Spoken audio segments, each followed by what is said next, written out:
This video contains subject matter that may be offensive and disturbing to some people. If you are the type to require a warning throughout a video or show, let this message serve as your warning. This channel discusses the harsh reality of true crime. If this warning is not sufficient for you, consider a different genre and unsubscribe from my channel immediately.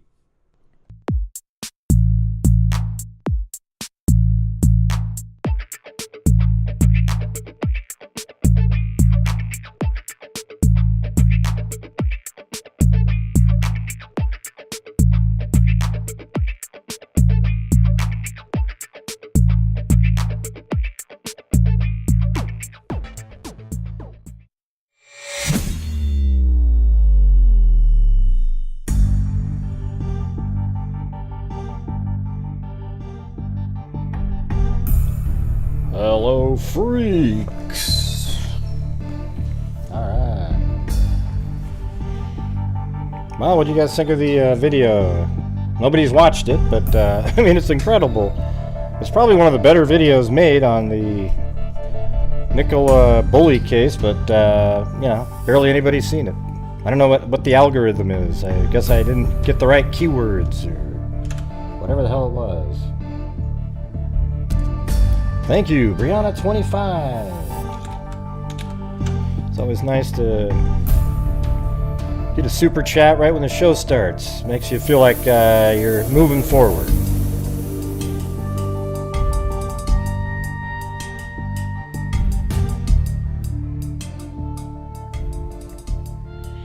Yeah, but like only 4,000 people have even seen it.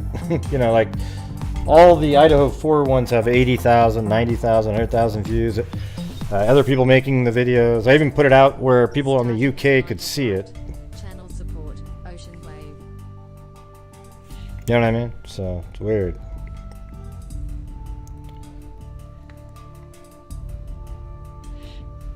Thank you, Kami, for gifting a membership.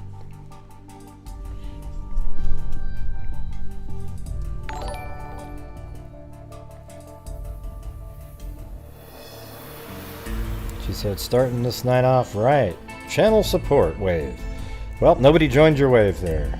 But thank you, Brianna. Yeah, it's a strange one,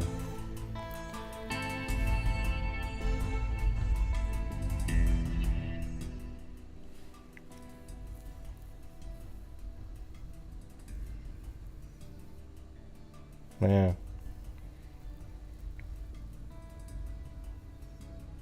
I don't know what that means, Tina. Sorry. I don't know what LV2 means. Hey, thanks, Eugenie. Well, Mary Lou, it looks like you have to sing a birthday today for Terry Ann. We'll just leave off all the rest of the shit that's at the end of the name there. All right? Sounds good, great G.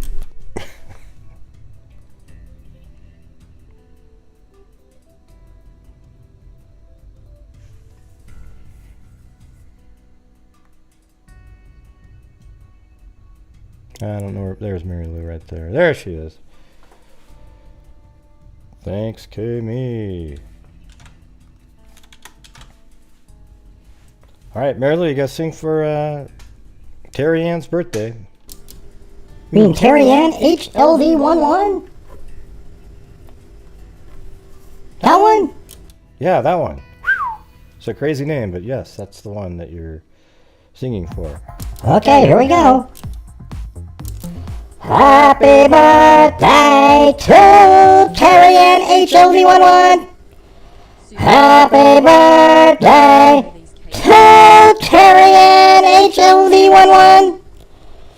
Happy birthday, dear Terry Ann HLV11. Happy birthday to you.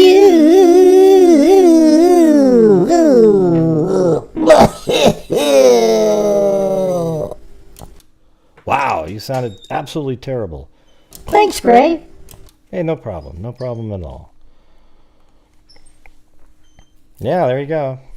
Mary Lou struggled a little bit there. Thanks, Georgina Stoliker, Eugenie, Kay, me, and also to Christy. And, yeah. I was thinking of sending in maybe $500 somewhere tonight. All right, this month isn't as good as the normal month, so we'll just have to do whatever we can here. So maybe sometime during the show we'll do 500, and if I forget, we'll do it tomorrow. It doesn't make any difference. All right. Thank you.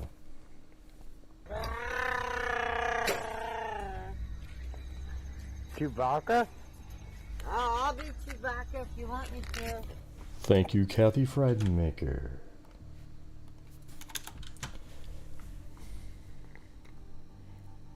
I do have Gloria Satterfield's son's testimony. I just thought that was interesting. The rest of it wasn't as good as the normal stuff, so we'll just go with that one today. Kind of a boring day all around, really.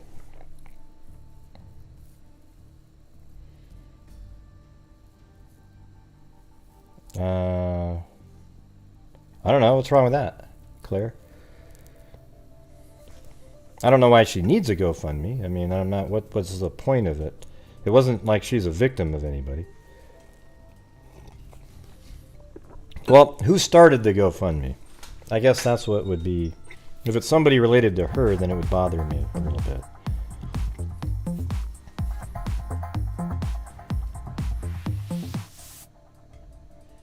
That testimony did who in? Full sentences, please.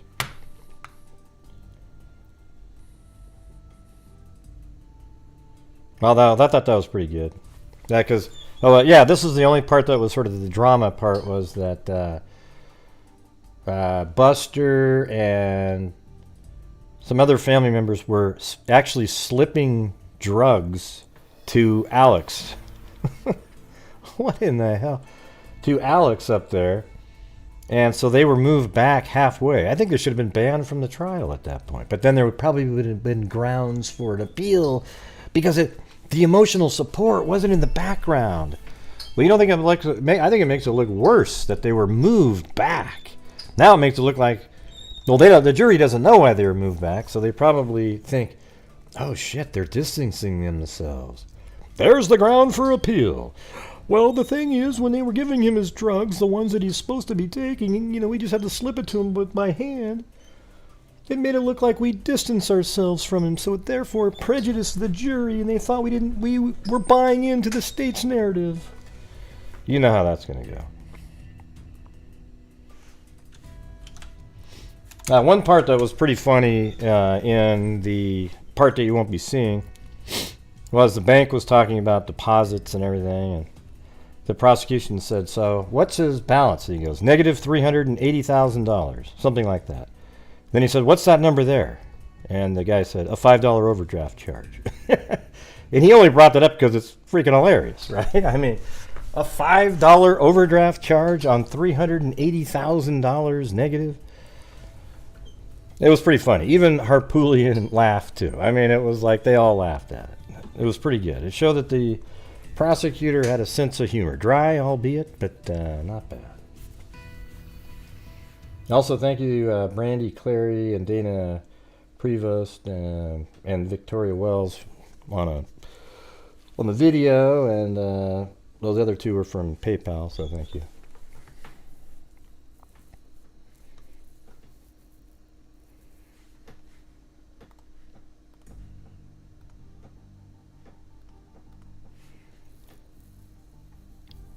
Huh? What do you mean did butter? What does that mean?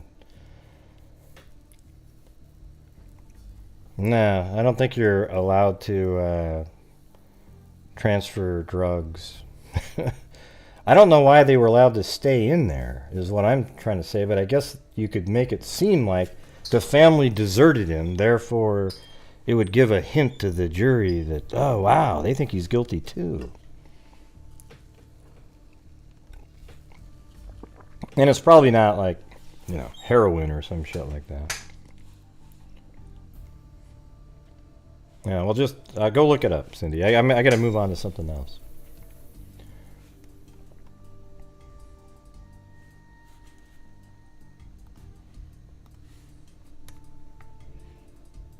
I didn't know that happened. Huh. Well, you got to watch Fitz News, if you want to watch it live.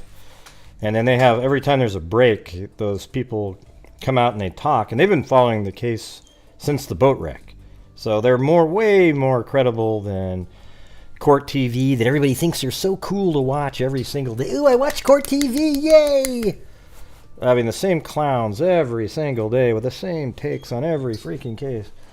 These guys have been following the Murdaugh family saga for 4 years.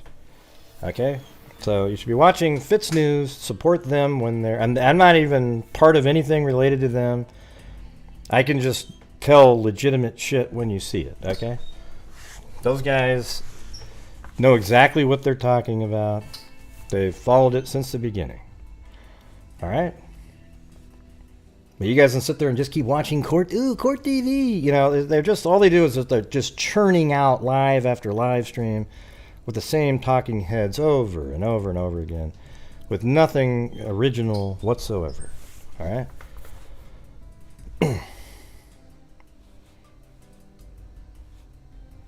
The other day, or I don't know if she was there today or not, Hamilton Blue. I guess got bored watching it today. It was really boring, except for the Satterfield kid. It was just interesting.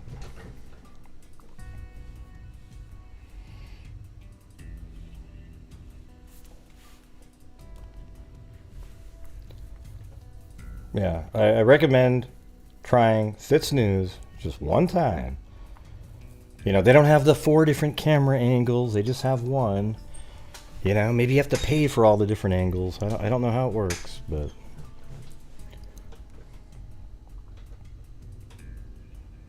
Yeah, I don't know when was it today? The paralegal?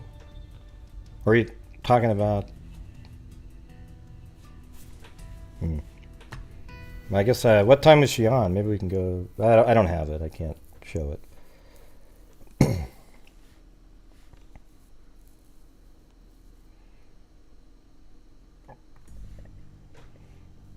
Yeah, so you want to just start off by watching Satterfield? Yeah. Let's just do that. Get it out of the way.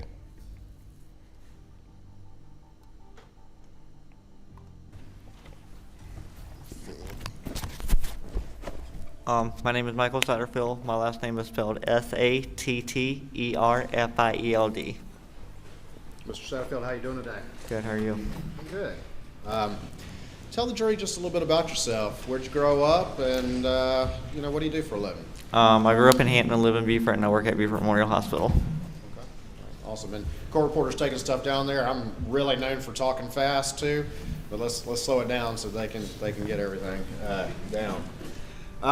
You grew up in Hampton, you said? Yes. And you said where'd you work? Beaufort Memorial. Okay. And what do you do there? Work in the ER. How long have you been working there? A little over 5 years. Some audio must have popped up. Okay. And where did you work anywhere prior to that? I did. And where'd you work? The pharmacy. Pharmacy.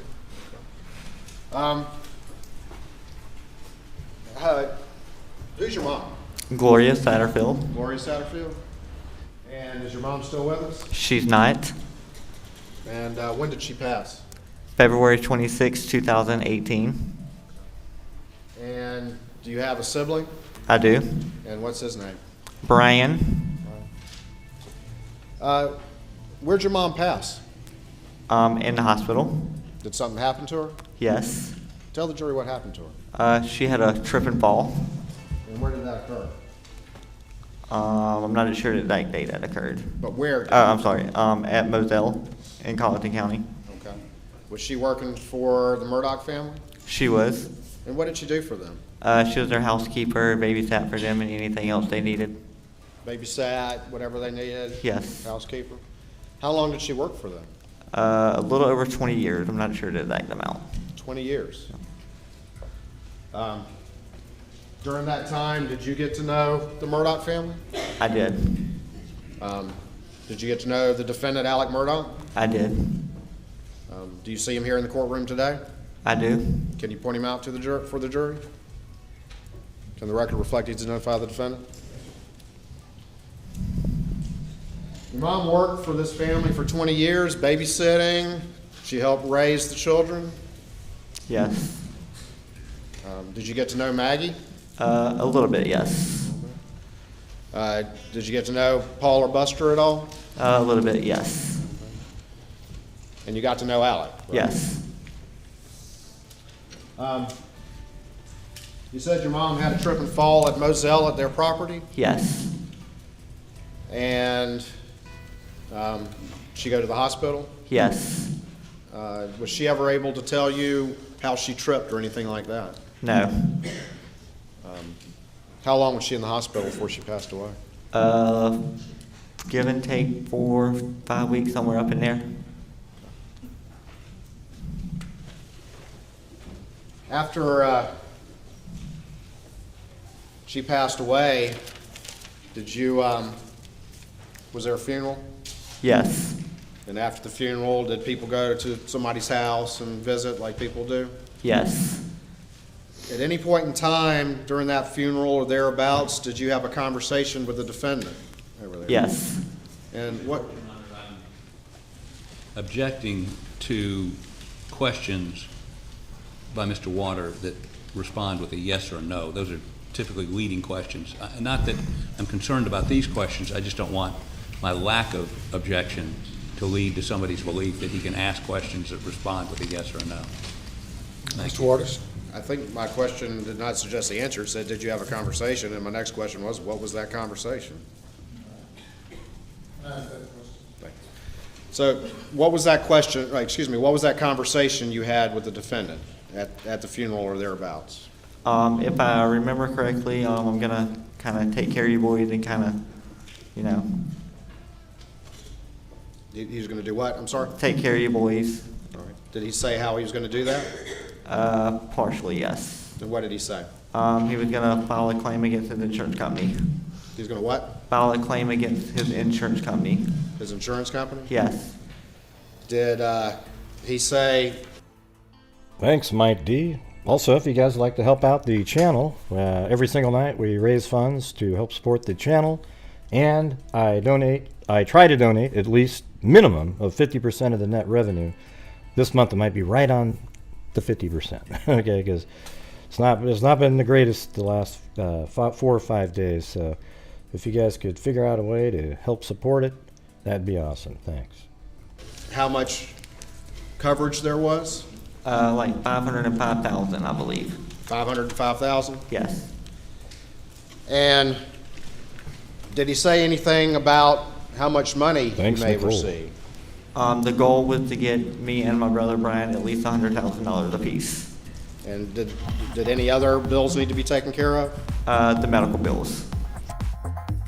At least 100,000. God, what a that's already shitty when you think that he got a 505,000 immediately, and then well, it's just crazy. My Look at the mom. numbers when they come out. When he told you that, did you agree to do that? Yes.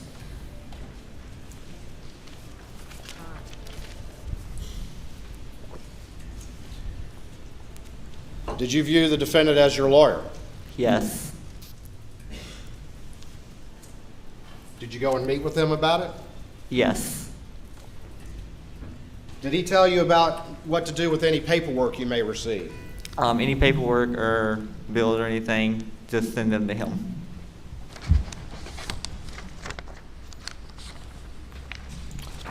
Thank you, Cindy and Tania Animus. Can I have the Elmo, please?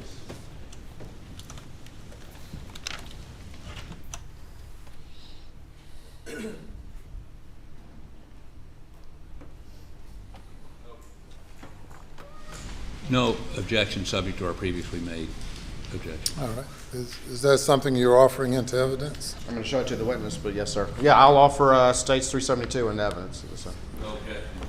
It's submitted without objection. Let me ask you this. So, did you agree to let the defendant go forward with this claim? Yes.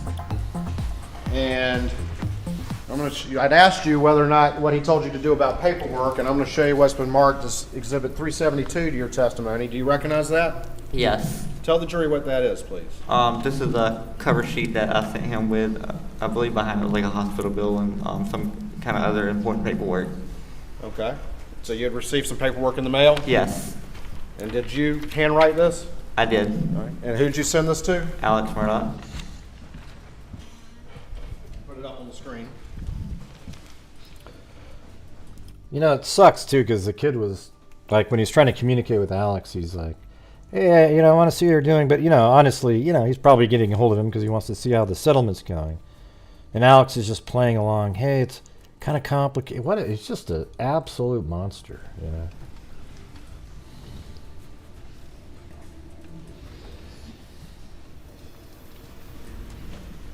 And tell the jury quickly what this is about.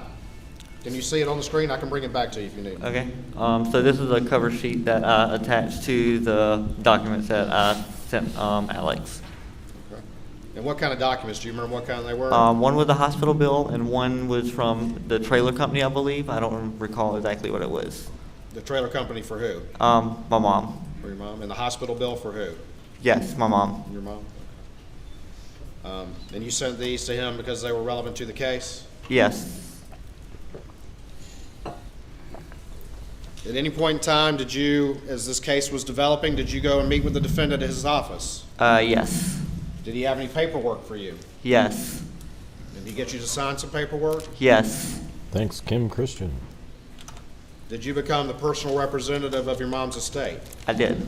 And who gave you the paperwork to sign for that? Alex. When you signed that paperwork, were you aware that there had already been a... Leading. Can't leave the witness. At some point in time, did Alex say he wanted to involve another lawyer? Yes. And who was that? Corey Fleming. And what did he tell you about that? If I understood it correctly, I'm going to send you to Corey Fleming, my friend, because I can't do it against, do the claim against myself because it would be a conflict of interest. That's how I understood it. And did you ultimately meet with Corey Fleming?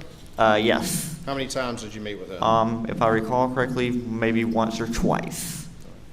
Over the course of this case, if you had a question, who would you call? Alex.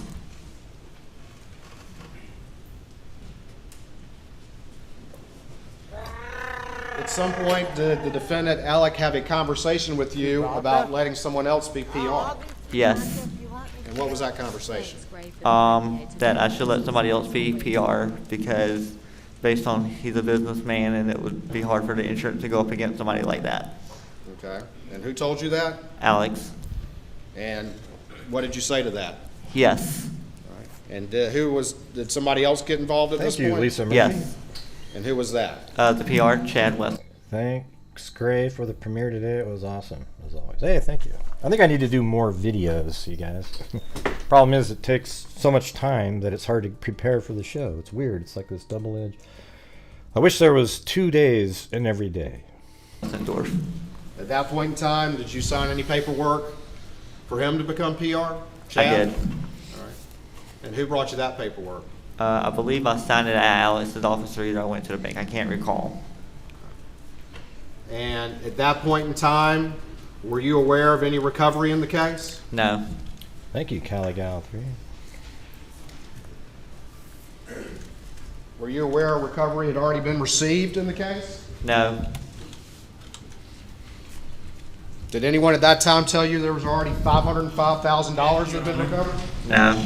That's not in evidence. I mean, he's just throwing these numbers and times out. There's nothing in the record to indicate when it was received or how it was dispersed. I object. I asked him if he was aware of that. I think that's relevant. Aware of something that no one's said Thank happened? you, Kelly Gal. I mean, I would object. Rephrase your question, please. Were you aware that there was a 500? Just say that.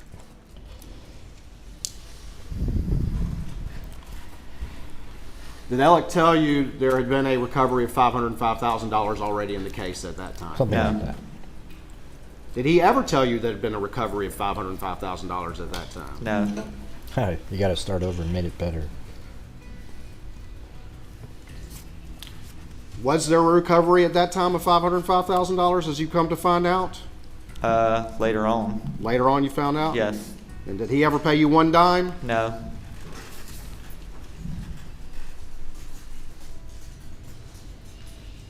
Who was the PR that the defendant talked to you about? They said that she tripped over the dogs at the top of the stairs and fell down. I mean, come on. I bet you money that Gloria Satterfield was murdered. Okay? And pointing instead of you? Chad Westendorf. Allegedly. Did you ever meet with him? Yes, like once or twice. Did he ever tell you about a $505,000 settlement that already had occurred? No.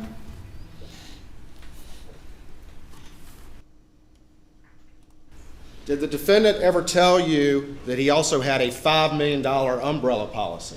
No. Did he ever tell you that there had been a recovery against that? No. Did he ever tell you that there had been a recovery for $3.8 million against that? No. Did he ever pay you one penny of $3.8 million? No. 5 months Megazord. Not your average check.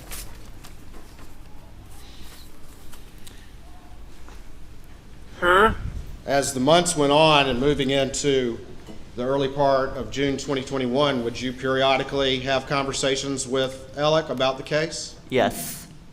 How often do you think you would talk to Alec? Every 3 to 4 months, give and take. And you recall what Alec would tell you about the case? Yes. First it started off, the hard case, and then it was making progress. Say that again. At first it started off as it was going to be a hard case, and then it turned into we're making progress. You're making progress? Yes.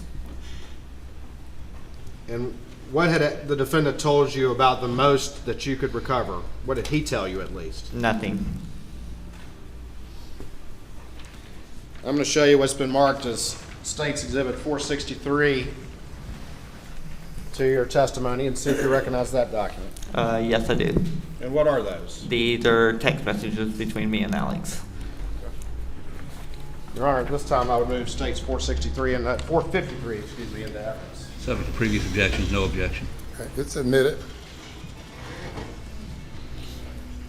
All right, I'm going to put this up on the screen and kind of zoom it in. You got a screen over there, but if you can't see it because the writing's kind of small, you let me know and I'll bring it to you, okay?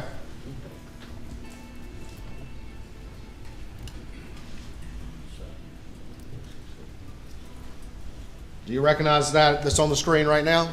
Yes. And who is that text from? Yeah, I think I remember that. Alex. And who is it to? Actually, Me. I think I remember hearing Can you him read say to the jury what that text says? It says, hey man, just checking in, been working on case and made me think about you. Hope all is good. Call me anytime I can help.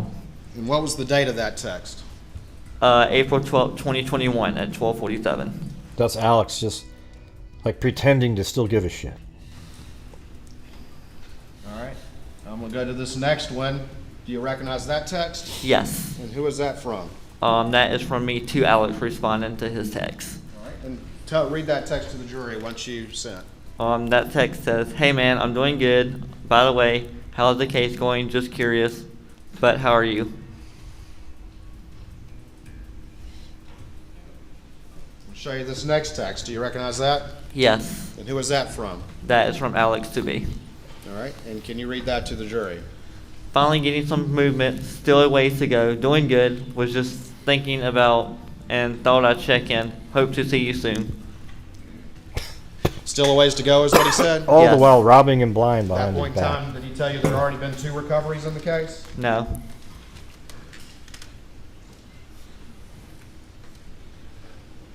Going to this last text, what is that? Who is that from? That is from me back to Alex responding. Who was the paralegal? Was that on today, Hamilton? Or are you talking about the lady that works at the law firm with the dark hair? And yeah, I mean, she's awesome, that lady. She's got as good as you can get. Into his text. All right. The What does it say? Cool, thanks.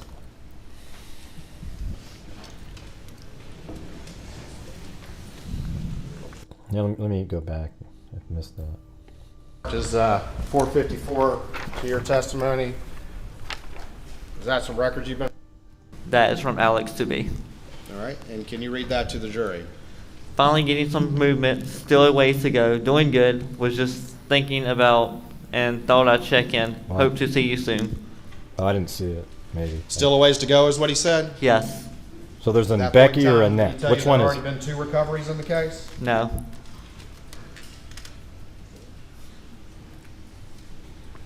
So that was on yesterday? I have to go check that out. What part of yesterday was that? I wouldn't mind listening to that one. Going to this last text, what is that? Who is that from? That is from me back to Alex responding to his text. All right, and what does it say? Cool, thanks.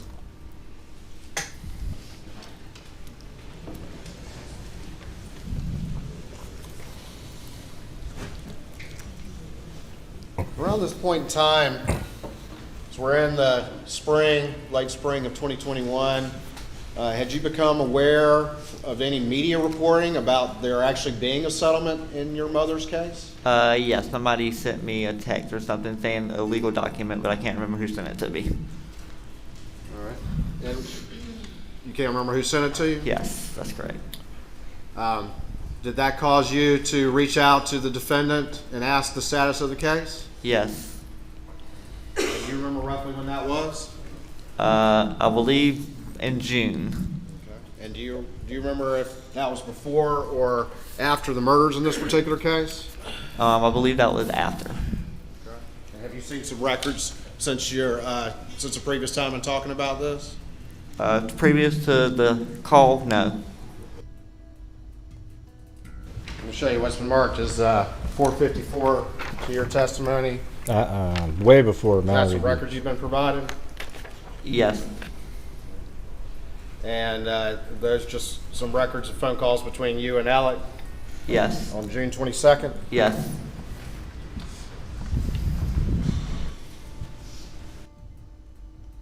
Did you have any, would you periodically reach out to the defendant and get updates about the case? Yes. And you had family reach out and ask you to get updates because of reading things in the media, is that correct? That is correct. And you had conversations with him in June of 2021? Yes. You don't remember if those were before or after the murders? He already answered the question after June 7th. I would object to the leading question. I would object to the suggestion that he hasn't already answered that this occurred after June 7th of 2021. He's impeaching his own witness. I'm trying to impeach this witness. I think I'm establishing a point that's not in dispute. These records say what they say. I'm talking. I think he was prefacing that question with, you don't remember when you learned about it, sometime in early June. If he's conceding the witness said he didn't learn about it until after June 7th, we don't have an argument. He's already testified to that. Final speaking response. Your Honor, this witness has testified he had a conversation in June. He's testified in the spring of 2021 that he became aware of media reports and reached out to him. We've already seen some texts and we have some calls. I'm just following up on the fact that he had repeated communications with the defendant, asking him what is the status of my case, and was told as we move in time to the murders, oh, everything's fine, I'm still working on it. Sustained as to leading the witness. For thanking you. It's just a habit I got in and I can't seem to break it. He's apologizing for saying And thank by the way, you. if you ruled against me, I would still say thank you. It's just what I learned. See, I think those are all tactics, that humor stuff. It gets the jury, oh, I kind of like them. Like, I mean, why would they defend somebody like Alex, To do. I don't know whether it's an old-time thing or not. I'm going to apologize. Thank you, Mr. I Harper. don't know, Hamilton Blue Star. We're not really talking about that right now. Nobody's aware of it, so we just want to keep going with what we're talking about. Just to clear this up, how often would you talk to the defendant? 3 to 4 times a year or something, I believe. I can't recall. Every few months. Okay, I wasn't going to play it Would you talk today by phone or anything. would you talk by text or both? Thanks, Nicole. Both. And when you would talk to him, would you ask about the status of your case? Yes. And each time you talked to him, what did he say? It was making progress. Making progress. Did he say it was a hard case or not? Yes. 3 different people sent it to me. LMM and Jeannie. Did he ever tell you about how much money he might be able to get for you? The goal was to get 100,000 apiece for me and my brother. At any time over the years, did he ever tell you that there had already been a recovery in the case? No. At any time over the years, did he mention anything about having a $5 million umbrella policy? No. At any time, did he ever pay you 1 penny? No. Why wouldn't he just do that? That's just something. You testified earlier that you became the personal representative. Is that right? That is correct. Why were you the personal representative and not your brother? Because my brother is a vulnerable adult, meaning he has a disability.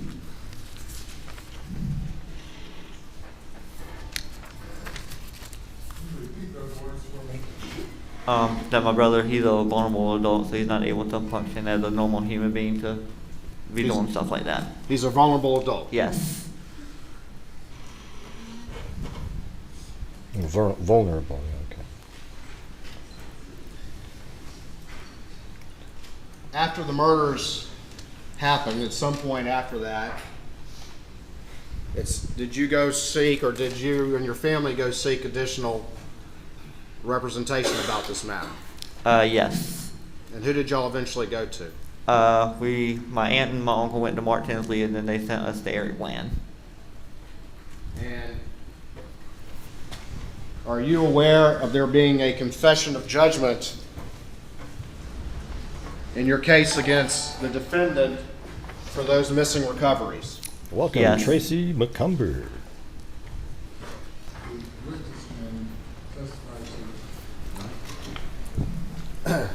And you're aware there's a confession of judgment in that case? Yes. Did you have to file a claim against the defendant for those 2 recoveries you never got for your mom's case? Yes. And I'm going to show you 352. You're not a lawyer, are you? No. And have you read all that legal stuff in there? Yes. All right. But this has been something that you're aware of that occurred in your case. Is that correct? That is correct. And ultimately, there's a confession of judgment in the case. Do you know how much it is right there? $4,305,000. And is that for $3.8 million for one of them? Yes. And for $505,000 for the other recovery? Yes.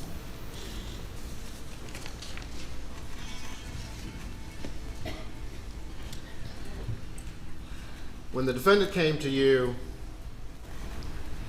around the time of your mom's funeral and said he was going to help you and file a claim on your behalf, why did you agree to that? Because I trusted him. Thank you. Nothing further. So that's what he bases everything on. Examination. Please report, Your Honor. Yes.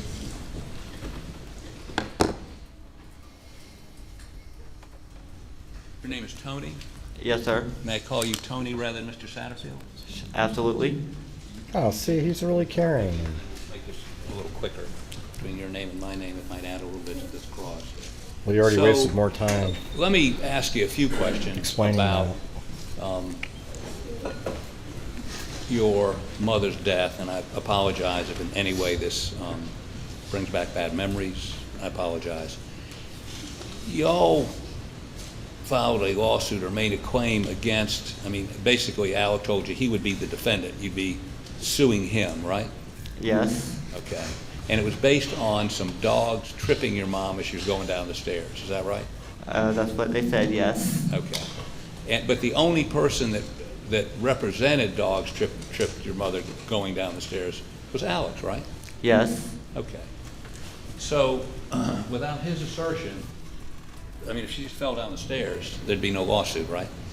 Yeah, see, the thing is I don't think that helps at all. Right. Alex wanted a lawsuit. That's why, he's actually making the jury think, well, yeah, that's why he would have wanted to kill her, to get the lawsuit. I don't think this is very good questioning here. It's stupid. I guess that's correct. Okay, I'm sorry, you're not aware of it. You would accept my representations if she just fell down the stairs on her own. There would be no one to blame for that. Right? All right. Repeat your question because I don't understand the question. It's okay. Well, what he's saying is if she just fell down the stairs, if he fell down the stairs on his own, there wouldn't be anybody to sue. So Alex is the one that said she tripped over the dog. And that's because he wanted the lawsuit. Right? I mean, he wants the lawsuit, so he says they tripped over the dog when likely he pushed her down the damn stairs. And we don't even know if she fell down the stairs. He could have hit her some other way and then threw her down the stairs to make it look like she hit her head. You know, this is ridiculous right here. Okay, strike it, withdraw it. It's going down a rabbit hole. Don't need to do that. So let me ask you this. During this process, your lawyer, for the record, he told you, was Corey Fleming, right? Yes. And that was your lawyer. Well, that was Murdaugh. They were all a team. They Both were a team. The person being sued, and Yes. again, you're not sophisticated on this, was part of the team to get you a recovery. Yes. Okay. Now, there's a guy named Chad Westendorf. He was with a bank, right? Yes. And he was actually the PR. He took over, and it was his job to make sure y'all got your money, right? Yes. Did you ever meet with him? Yes. And what did he say? Like one time, it was just to sign some paperwork for him to be PR. Right. And did you ever call him and say, what's going on with my case? No. Did you ever call Corey Fleming and ask what's going on with my case? No. Well, thanks, not your average chick. And Man, we have these massive lulls. It's crazy in here. Hey, thanks a lot. Appreciate it.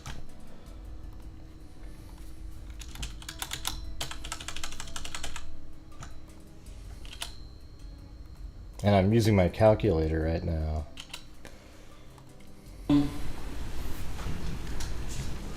let me make sure I understand your testimony. You got some notice of something in the paper, and at some point after June 7th, you had either a phone call or a text or an email. Oh, there you go. Well, thank you. Murdaugh asking him what's going on, right? Yes. Now, and again, we see a series of phone calls on June 22nd. Yes. Is Yes. that right? Where y'all were talking about this. Yes. But was there anything? Oh, wow. Oh, that came so late, it freaked me out. Yeehaw! Thank you. Okay, great. On June This goes just to you and your family. That's Well, an order. Hugging face. I know it's an order, but it all goes into the same thing. 7th or prior to June 7th, where you accused him of anything? Prior to June 7th? No. Okay. Now, after you became aware of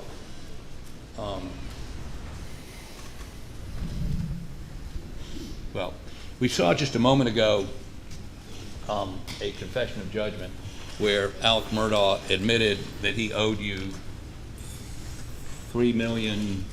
Not get this wrong. Where's the confession of judgment? There it is. $4,305,000. The stuff he says coming up here, again, is so idiotic. By the attorney, it's ridiculous. Right? That's the judgment, yes. Okay. But you hired a lawyer. Yeah? Eric Bland, very fine lawyer. And he actually sued Mr. Murdaugh's firm and some other folks and got you $6.5 million, right? Yes. Or no, not that I'm aware of. Pardon me? Not that I'm aware of. The only thing I'm aware of is the judgment.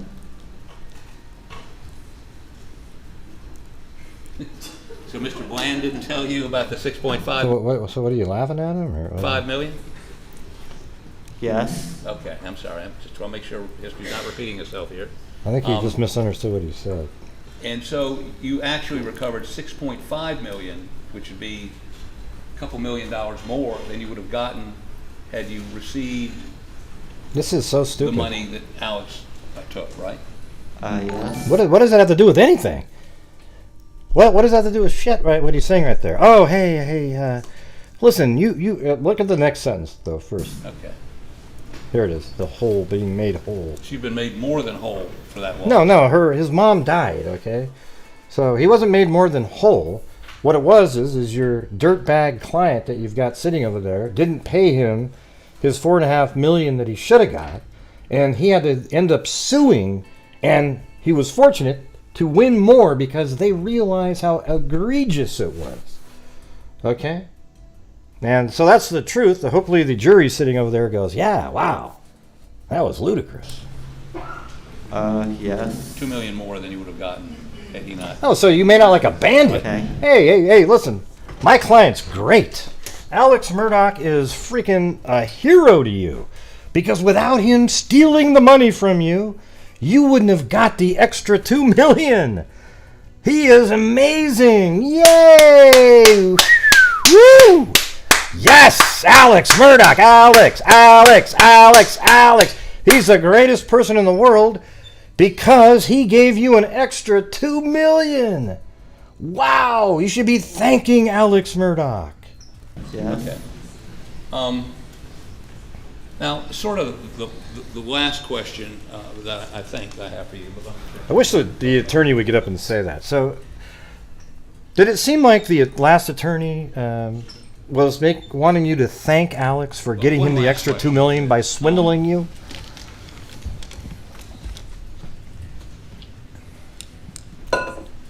on June 7th, prior to June 8th, had you ever threatened Alex Murdaugh with exposure?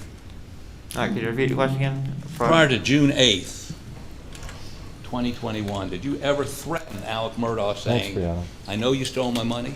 Brianna said, the glance at the judge breaks me, he's being attacked. Yeah, it looked like he was looking for comfort. Where's my money? You know, I know you got the money. Did you threaten him in any way? No. No, he trusted him. Yeah. Okay. Right. And Alex was a dirtbag and didn't give him a nickel, even though he pocketed $4.5 million. How does this guy even do this and being able to go home at night and sleep? This guy's a clown now. I forget it. Thank you. I have no further questions.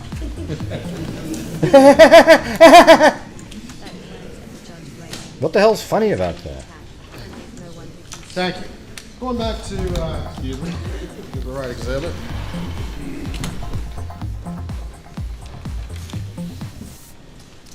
States 453. These were texts that you had about the case, is that right? Said, Becky G said, I'll bet this young man would rather his mother be alive than have that any money. I bet you're right. Tawny Lee, amen. No million can replace a mama. No millions can replace a mama. 100. And then Mike D. I'm Mike D and I get respect. Thank you. Oh, and Kit Kat. Hey, the original Kit Kat. Thank you. There we go. Yeah, I love the Beastie Boys too. Yes. And when did those... I just, man, did you guys feel the same way? Let me just ask you.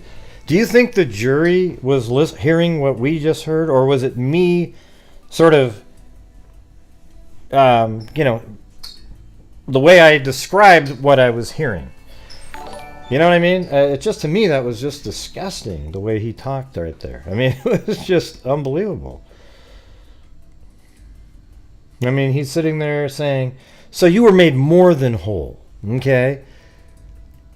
But why didn't the prosecutor come back in and say, so you were made more than whole because Alex swindled you out of your money, correct?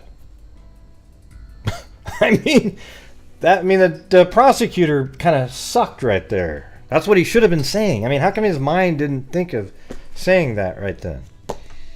I don't know, man. It's like, that's just real simple shit. Those occurred? These occurred in the spring and April of 2020. Yeah, but he needs to hammer home, when the defense hangs themselves, he's got to hammer home what just hung them. Again, so the jury gets it, hears it in a really succinct form right after they do it. Not like, let's let them do it and see if they remember later. 21. April of 2021. And there had been media reporting about there being a settlement in this particular case, even though you hadn't received any money? Yes. Did you have periodic conversations with the defendant over the course of time? Yes. And would you ask him about the case? Yes. And he would tell you what? It's a hard case, but it's a work in progress. It's a work in progress. Yeah, it's taken me a long time to fill up my vehicles with all the cash I'm driving over to the bank, so it is taking a while here. I'll let you know, though. After all this happened, have you come to find out that the defendant took all of your money? Yes. And that's what led to that confession of judgment? Yes. Okay, that's kind of what he said there, but he needs to word it where it's different. Yeah. Did he, though, ever pay you 1 cent? Yeah. No.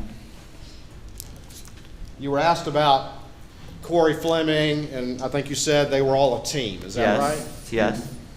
At its core, who did you consider was your lawyer for your mom's case? Alex. Thank you, Mr. Satterfield. Nothing further. He may have one more question. Anything further? Wow. No, thank you. All right. You may step down. Thank you. Yeah. So, I mean, that's all I grabbed from today. It was just kind of, the rest of it was the other guy, but he wasn't as good as he was the other time. That really great civil attorney, but he hasn't been cross-examined yet, which is where he shined, so we'll see what happens there. Thank you, Simple Life Days.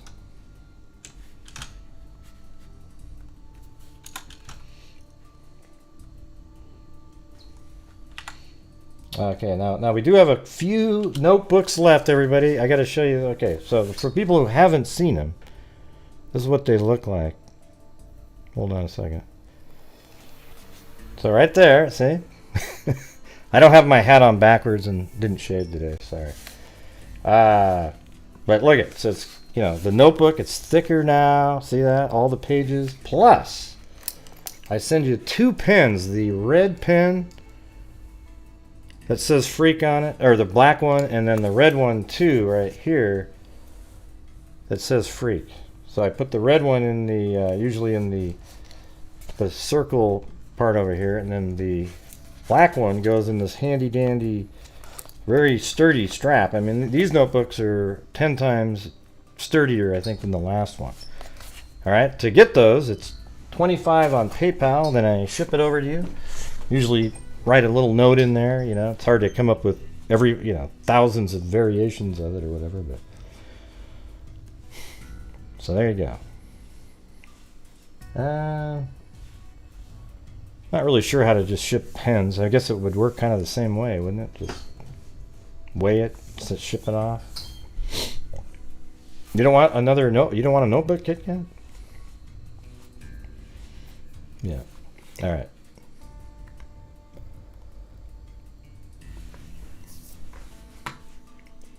So I'll take a look at the. Well, let me just look at this. Hold on a second. I did have somebody, Amber, thank you very much for your notebook order. And thank you, Mag. Oh, her son's sick, so everybody put out some positive vibe for Mag's kid. All right.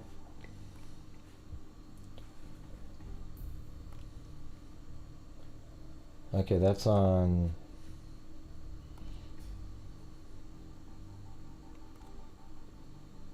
I'm gonna see which one to go to here. Good morning. It's. I don't want to. That's somebody else. Jeez, why do I want to play her? God.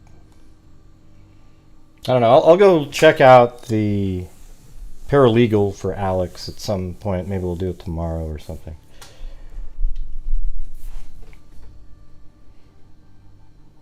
Yep.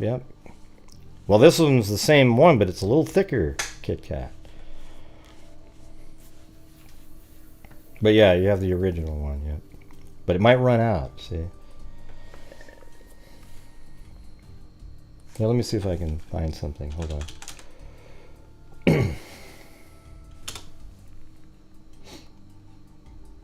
Well, the problem is I have these other stories that I wanted to do tonight. You know, they're already... Like, I'd like to do something else for a little bit, but how about I'll go listen to the...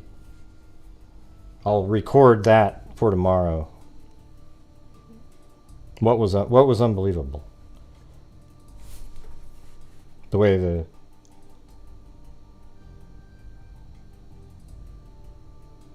what are you guys talking about? I'm not going to talk about Nicola Bulley tonight.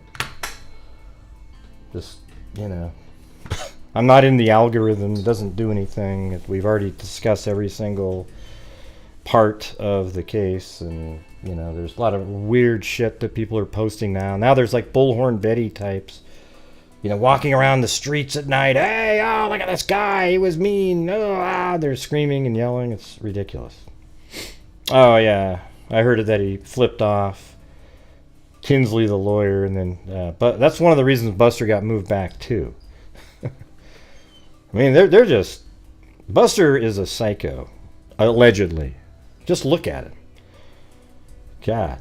Just sitting there with a stupid-ass, smiley face during horrific testimony. I mean, just... I think that whole family is an absolute joke. The grandparents, all the other ones are probably spinning around in their grave. How did we raise these kids?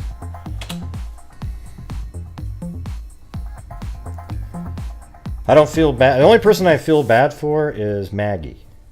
What's your take on Miss Shelley's daughter making a GoFundMe for her mom and Mark Tinsley donating $1,000 to it?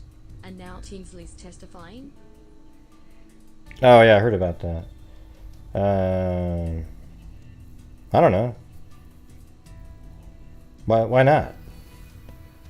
He probably, let's see, he's a civil attorney, so maybe he might want to get, try to get her as a client or something. I don't know. Those guys make millions of dollars. $1,000 to him is probably like, it doesn't seem like a big deal to me. He's the civil attorney for Mallory Beach.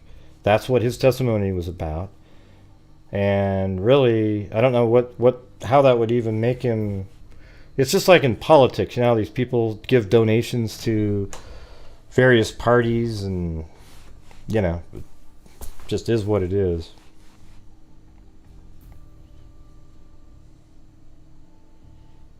You want me to... Well, no, I have a whole bunch of other stuff that I was going to go over.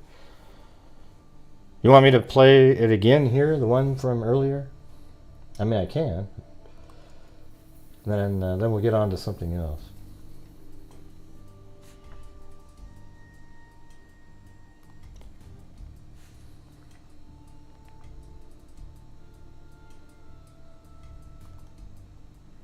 Whoa. What the hell happened there?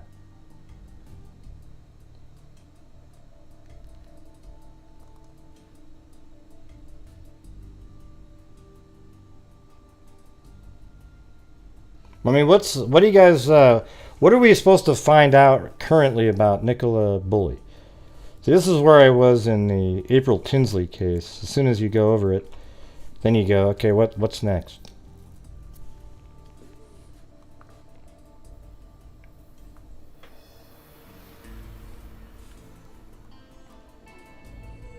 I mean, I'm sure I'll make another video or something like that on it, but...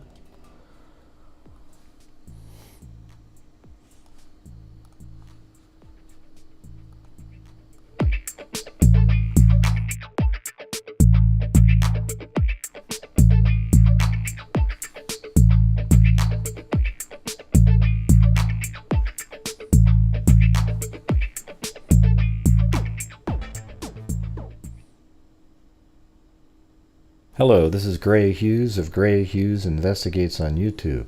Please hit the like, share, and subscribe button, and leave a comment after the video and let me know what you think. Today's video is on Nicola Bulley, who seemingly vanished into thin air after dropping your children off at school at 8:40 in the morning at an elementary school in St. Michael's-on-the-Wyre, UK. The following is an animated representation of the timeline presented by law enforcement. After the presentation is complete, I will give you my thoughts on the case. Nicola is a white lady, 5'3", with shoulder-length brown hair. She speaks with an Essex accent. She was last seen wearing a knee-length black gilet jacket and underneath an Engelbert Strauss black long-sleeve jacket to the waist. She was wearing black jeans, with that on. long green walking socks tucked into her jeans, and green ankle-length wellies. She has her hair tied in a ponytail and was wearing a pale blue Fitbit. I have a small number of detail extra to the timeline that I provided on Friday that fills in some of the gaps on the morning that Nicola disappeared. They include that at 8:26 a.m, Nicola left her home address with her children, and I know there's been CCTV images from her from her doorbell footage, that have been released that may jog someone's memory. At 8:40, Nicola dropped her children off at school here in St Michael's. Which is right there. I think that's the parking lot right here. I think. Yeah, that's it. And she probably walk like this. That's her in their blue jacket with the brown dog. Goes over the bridge, takes a right onto the trail there.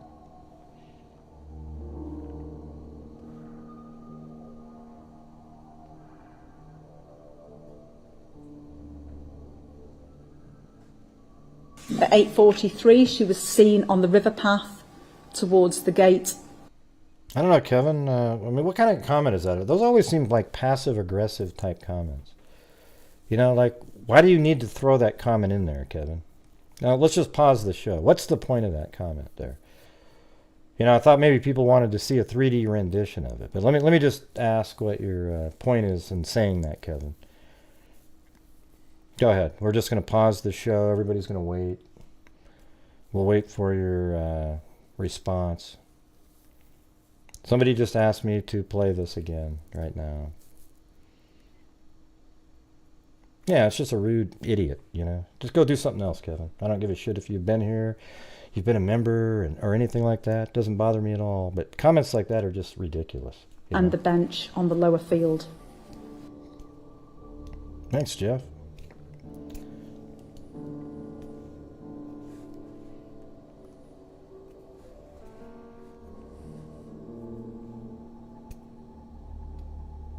Yep, I saw it.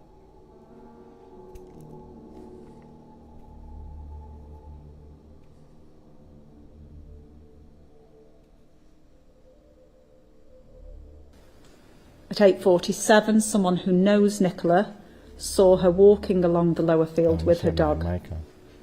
And the two dogs briefly interacted together.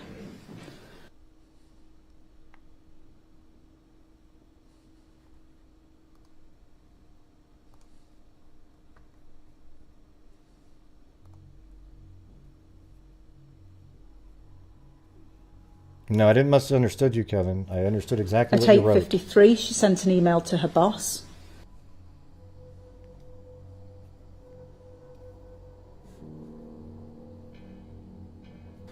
At 8:59, she sent a message to a friend.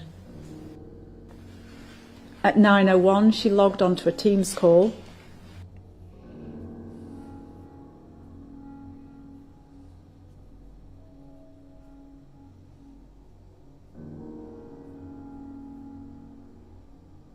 Yeah, the dog running around a little bit.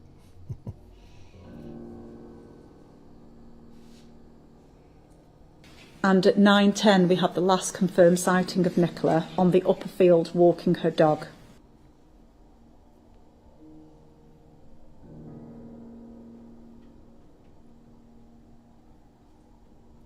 Obviously, I don't know exactly where they were going or anything like that.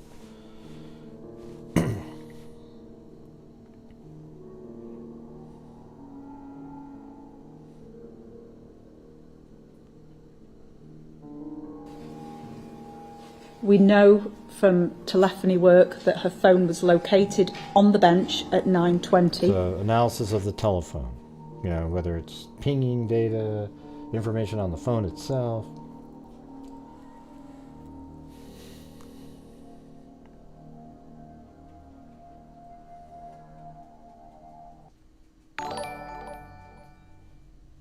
Hey, what happened? Did it stop playing?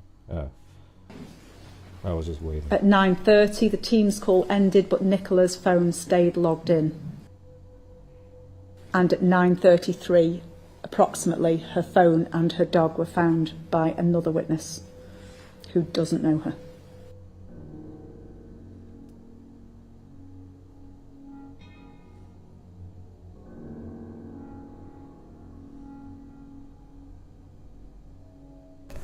Law enforcement seems to believe that between 9:10 and 9:20, that's where the missing time is. But I think 9:20 to 9:30 is where the missing time is, because I believe that she would have brought the phone back to the bench, unless you think it is a setup of some kind, a decoy, as some people call it out there. Now, there's an individual named Peter Falding who has a private search company who has been in the area and searched some stretches of the river and said that if he can't find her, then she's not in that section of the river. Doesn't mean she's not in another section of the river. He just said he's certain that Nicola's body is not in the water where he searched. Here are some comments that Peter made. I said that if Nicola's here, I'll find her. If Nicola was in that river, I would have found her. I can guarantee you that. She wouldn't have. We would have found her, and she's not there. As you can hear, Peter Falding is very certain. Yeah, they're looking at just somebody said, "Oh, I saw a red van." You know, come on. I mean, who knows what that even means? That Nicola's body is not in the portion of the Wye River that he has searched. Down that section, the lower section, right the way down where we haven't searched, that's not my responsibility. That's the police's responsibility to do. Yeah, I'd like to know where he actually searched. Was he given the, why don't you look upstream job? Okay, well, she wasn't in the water right where they probably said, listen, we got this. We'll look downstream, okay? Why don't you start where we think she went in and go upstream? Which is like zero chance of there being anybody. Because he says how he went a mile upstream looking. He went all the way up a mile. Okay, well, she wouldn't have gone in up there. Peter Falding also had some interesting comments on the Leicestershire Live website. But, I mean, what he's saying, if the other stuff he did where he there was a log in the water and things like that. I'll put the link in the description. It was interesting. The article states, the diving expert who led the hunt for missing mom Nicola Bulley today said he has proof she didn't fall into the river where police believe she did. Peter Falding, 60, says he filmed the river wire, showing it to be slow-moving, meaning a body would have sunk very quickly and remained nearby. He also said the rocks by the bank, which would have been under just 2 feet of water when Nicola went missing, mean she could have simply stood up if she had fallen down. He said the video makes him believe Nicola didn't fall into the river in St. Michael's in Wire when she vanished 13 days ago while walking her dog. And he felt a wider land search of outbuildings and sheds was now needed after his team's sonar scans of the river failed to find any proof of her body in the river.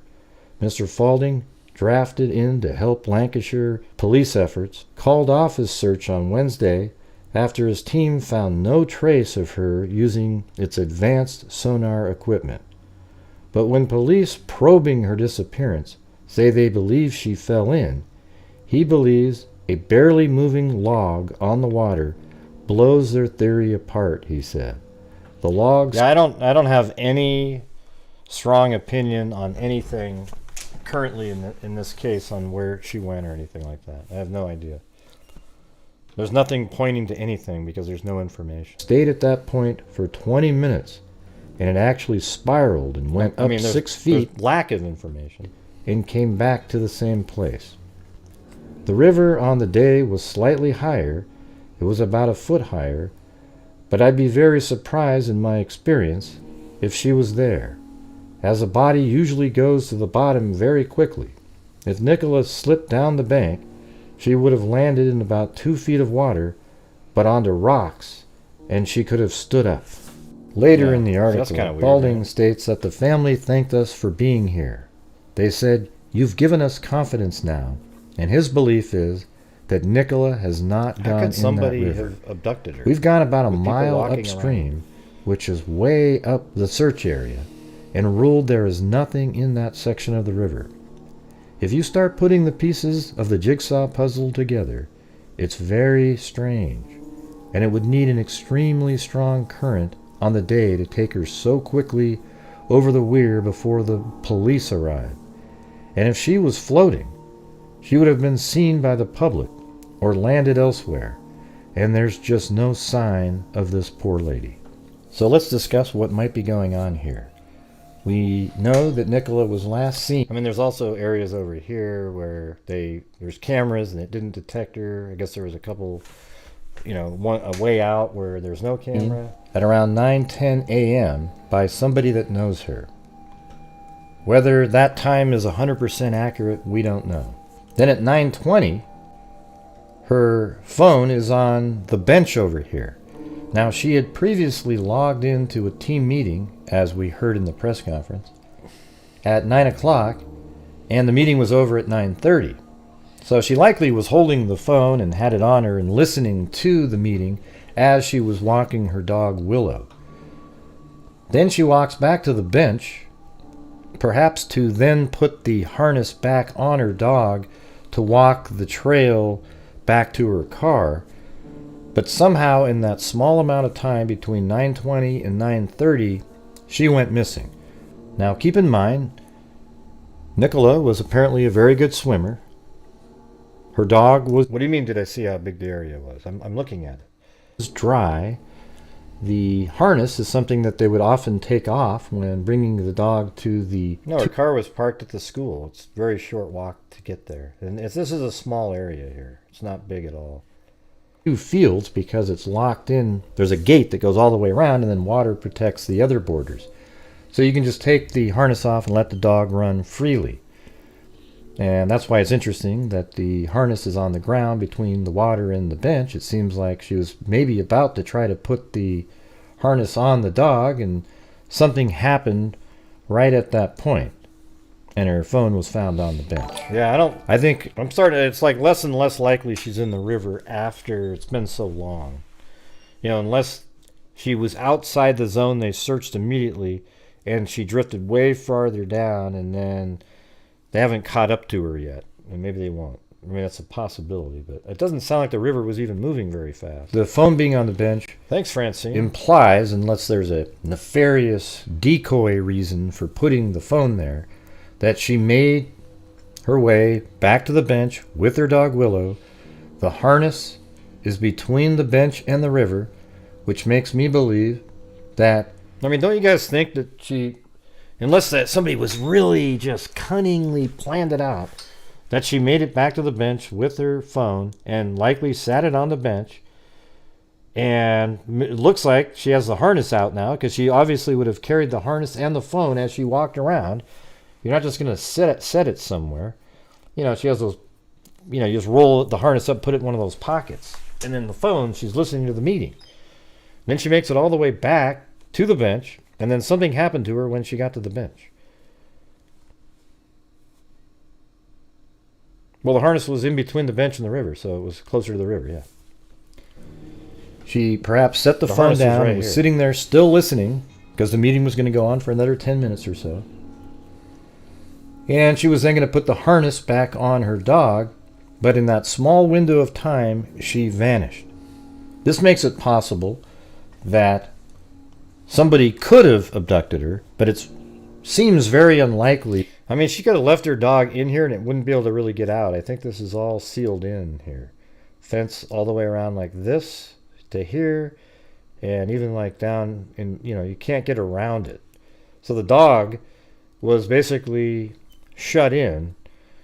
So if there was an abductor and they got her through the fence, I mean, how would you get him out? Like, go straight over here? It's just... People are walking. It's just such a crazy risk to take. I mean, in the Delphi case is different, because in that one, the person could just sit there and they knew the traffic. There were people all around all the time here. There wasn't really a great chance to be able to abduct her. But, who the hell knows? In this area, given all the people walking their dogs and moving around, enjoying the beautiful scenery, that somebody would abduct her just seems a little far-fetched in that area. But as we've seen in other cases, anything's possible. It's also possible that she left on her own, and perhaps knowing the dog wouldn't be able to get out of this area here since it's fenced in and it's landlocked, unless the dog wanted to swim, she could just... What are you talking about, Zozo? She posted all her information and pics of her location what day? Leave the dog in here and it wouldn't be able to escape. and then walked over here to this fence and jumped over and took off, starting a new life somewhere. That doesn't seem very likely either, No, it's a since caravan she park has up 2 here. kids and apparently had a good life going. But we never know what's really going on behind closed doors. Then there's also the possibility that she fell into the water during the time she was trying to If you say put the wow harness one maybe more back time, on her Mickey dog, Duff, I'm gonna or some put you on other timeout, event happened, okay? and she fell into the water. Now the searchers haven't found her, and it's been 13 days now, and they still have not found Nicola. And as we heard, Yeah, I know. the private I know searcher it's a gate. But it's a fence fenced in. It's the same thing. didn't find her body in the stretch of the water that he searched, and doesn't believe she fell in It's a there fence. and It's a conducted gate on the tests fence, and you idiot. experiments, and just doesn't believe that she went into the water, as she would have surely been found. All right, by guys, we're hitting one of those lull moments. I just played this video. Didn't help one bit. So we're going to get off of this really quick. All right, let's see. Set it down. Wow. Just wow. Yeah, I'm just going to get on to my old stories that I used to do. So we've got, this one is Rachel Zendejas and Lisa Gondek. All right. If you want to go talk about this case right this second, you'll have to go somewhere else. I'm not going to be doing it. All right. So here we go. Yeah, we've got the... I think it's pretty interesting. Hey, thanks, Snarky Cinderella.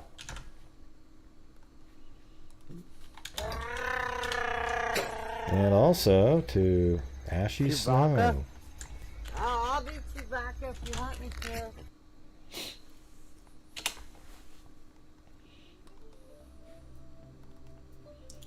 I'll check out her page later though and see what I see.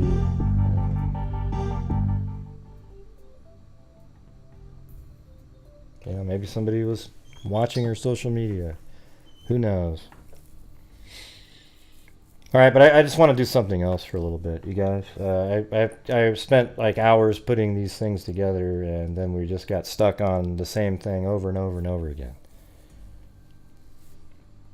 Okay.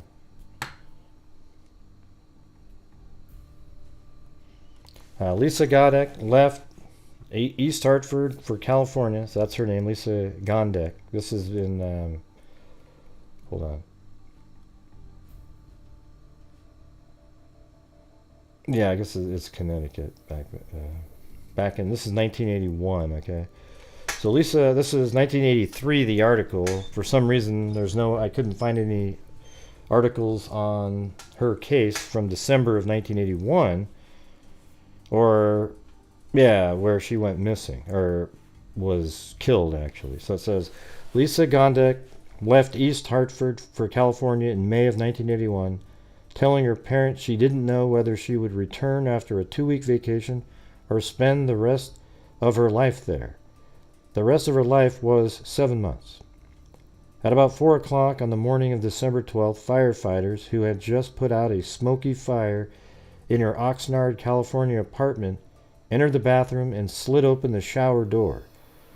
There they found a body immersed in water in the tub. It was Lisa, said Sally Olazak or something, the building manager, who was called to identify the body. There was not one mark on it. It looks like she had come out of a swimming pool. But there was one mark, a bite bruise on the cheek. It became the pivotal evidence in an investigation that led police to a man they are certain strangled Lisa and set the apartment on fire to cover his trail. Lisa, 21, had been out at a local nightclub the night before and was dropped off at her apartment by friends at 1:50 a.m. Police believe she later opened her apartment door to someone she knew, someone who killed her. Despite the detectives' certainty about their case, the suspect hasn't been arrested because the Ventura County District Attorney's Office believes the case against him is so weak he would be acquitted. My partner and I are satisfied we know who killed her, Oxnard Police Detective Jamie C. Skeeters said. We think we have the evidence. The district attorney's office doesn't. That's about what it amounts to. I wish we knew the name of this person. We have a good suspect, said Deputy District Attorney Johnny Debreth, but that's not good enough. For Ken and Gloria Maynard, Lisa's parents, keeping track of the detective's work on the case has been added a painful frustration to their grief. Sometimes I'm so mad over it, I can't cry for Lisa, said Gloria Maynard, who by herself raised Lisa and 2 other children. Let's see. I know I'm in the reading phase now, guys. Here we go. Yep. I don't know if it's on... I mean, this is like... I'm not sure I'm going to read this whole thing here, but... let's see. The Maynards have drawn comfort from the optimism of police, only to have their spirits plunge each time the district attorney balks, always for reasons they find difficult to accept. So this is 2 years later. The Godneck slaying is one example of what law enforcement authorities in Connecticut and California say is a common occurrence, a prosecutor's agreement with police over whether to go to trial. I'm sure I've got through more hell because of it, Gloria Maynard said. Although she stressed she has no second thoughts about her persistent questioning of the police. You would have to find these things out. You just couldn't sit and not know. Anyways, it goes on and on. They're just really frustrated, like we see in many cases that are out there. Just a second. Thank you, Simple Life Days. Thanks for realizing the slowness when I read. It's unbelievable. All right, so then that was in 1983. Then in 2003, there's this one. They hope the reward will elicit information. These are related. That's why I'm doing that. And this is also from 1981 as well. So hoping to stir new leads in 2 Ventura homicide cases, the family of the victims. I feel like this is supposed to be in California, though. It's weird.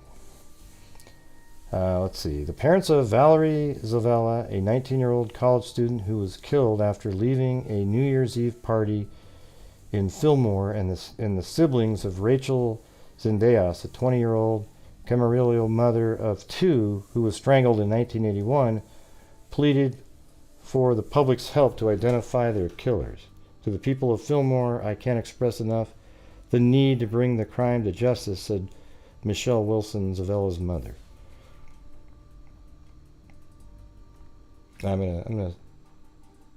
So that's her right there, Rachel Zendejas, and her 2 kids, and I think this is one of these kids when she grew up. Or actually, Valerie had left, so that's probably her, and after she left, it looks like a lot clearer and newer. That picture there, so.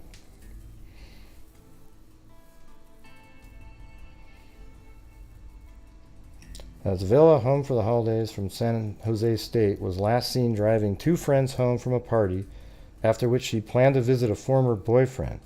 Her partially clothed body was found the morning of January 1st, jammed into a drainage pipe under a road near Santa Paula. She died of suffocation, according to an autopsy report. Zavella's cousin, Jason Volin, 27, of Fillmore, said he won't feel at ease in this community until the killer is caught. I've accepted the fact that she's gone, Volin said. I will not accept the fact that the person who killed her is out there. This case has stumped detectives. Police have released a composite sketch of a man who was seen on a rural stretch of South Mountain Road on the same day. Authorities say Zavella's body nearby. Investigators want to question the man, who is described as Latino, in his late 20s to early 30s, about 5'7", of average build, with a slight potbelly. He was seen wearing faded black jeans and a white t-shirt. Zendeja's 22-year-old slaying also has gone unsolved. The victim's naked body was found under a Camarillo carport in 1981. She has been sexually assaulted, authorities said.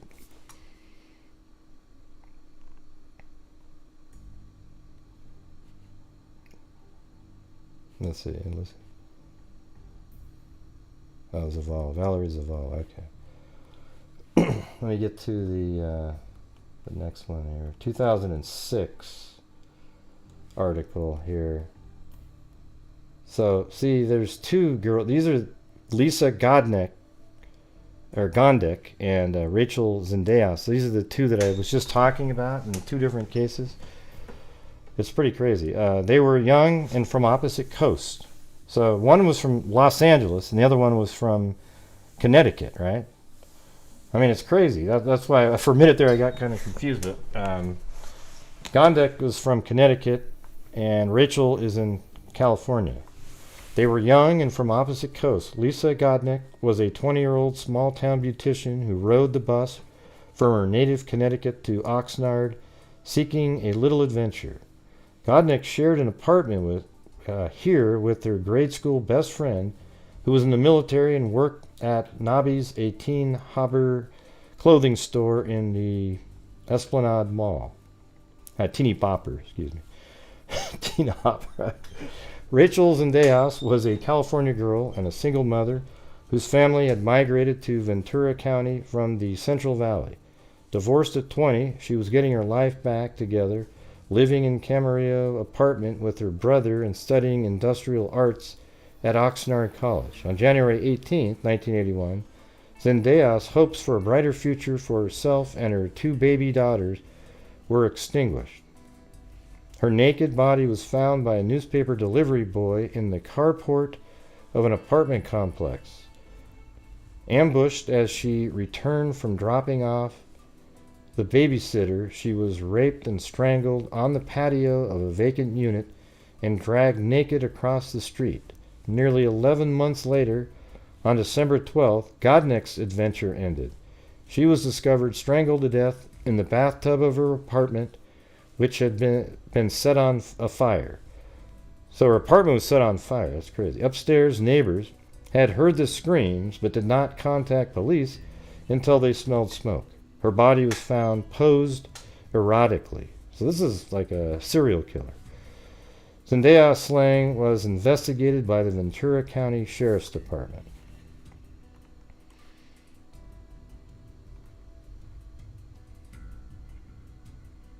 One second. Is it the next page? What page is this? That's B2. Yeah. Gondek by Oxnard Police Department, and although both young women had visited the same Oxnard nightclub within an hour or two before their deaths, no connection was made for almost a quarter of a century. A key piece of the puzzle fell into place recently. DNA tests now show the same man who killed Zendejas also took Gondek's life. Yes, Simple Life Days, that'd be great. Right now we're about half of a normal night, and we're already getting over half the show, so we'll have to see how it goes. But been struggling a little bit of late. But, you know, there's good times and there's bad times, right? A key piece of the puzzle fell into place recently with DNA. DNA tests now show that the same man killed both these women. With this new evidence, it becomes clear they were victimized by a serial predator. Despite Zendejas being of Mexican-American heritage and Gondek of Eastern European descent, the two women resemble each other. Both were brunette with dark brown eyes, slender and above average height. Both had fought the attacker like demons, yet both women were friendly and known for their kindness. If Lisa had $1, she would split it with you. That's the kind of person she was, said Debbie Beachman, Lisa's former Oxnard roommate, who lives in Connecticut. Thanks, Mike D. and Tawny Lee.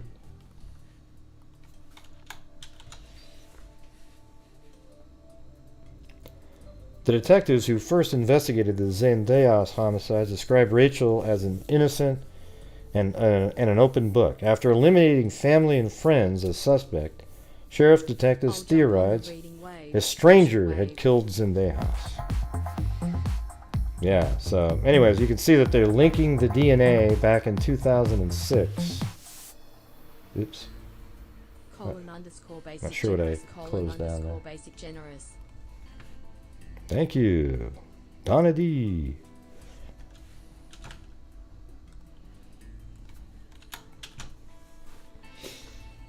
Ah, the hell with it. Let's see, what are we doing? I'm gonna let me just finish this story out here and then I'm gonna despite the night, we still gotta send in my pick somebody out there. Maybe well, let me see what are we at here? Hold on a second on the so this month we've got Nick Meck 1,000, Rain 1,000, Texas Psycho Search 2,000. So maybe it's a good night for Rain based on the stories. Yeah.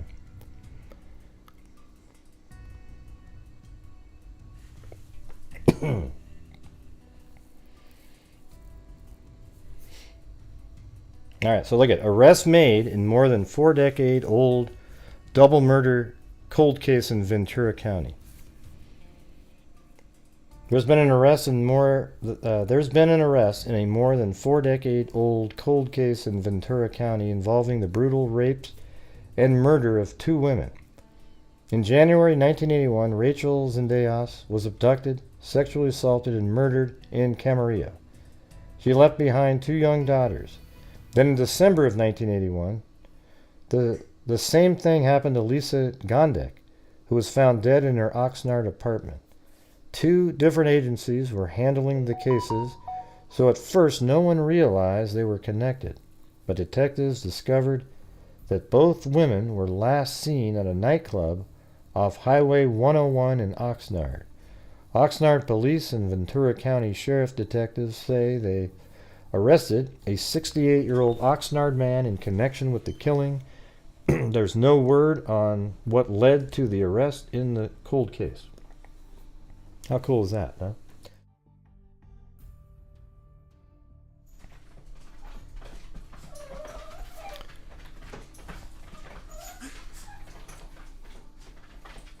Yeah. The Ventura County District Attorney's Office is holding a news conference Thursday with officials expected to announce the specific charges the man will face. Okay, well, I got to check that out. Isn't that tomorrow? So if anybody stumbles across that press conference, let me know. Should be pretty good. I got to get some water.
What's going on, everybody?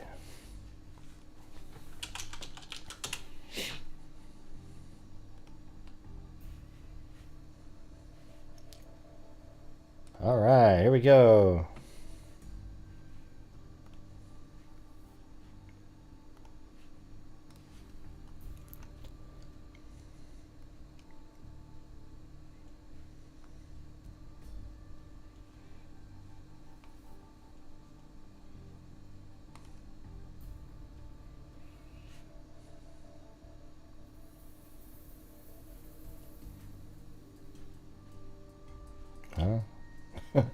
Anyways, there it is. There it is. See, we just sent in 500 to RAIN, which is violence against women.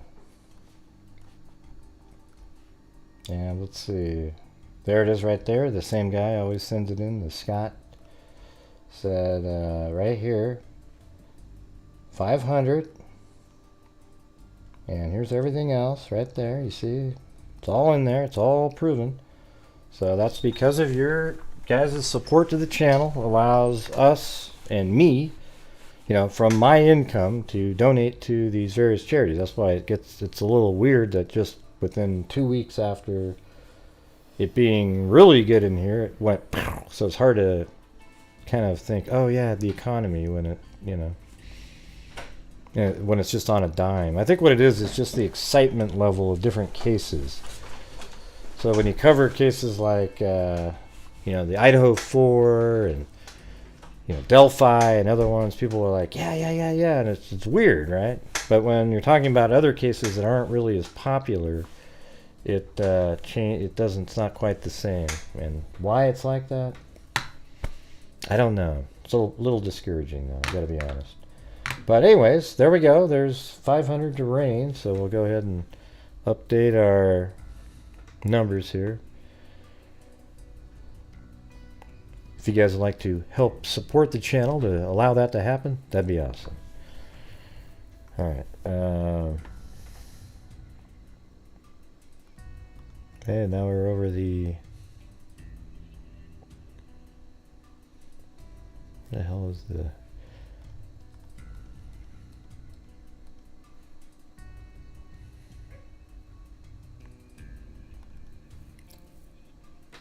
$34,250. That's the lifetime since January 2020. And the total is this year is 7,500. And then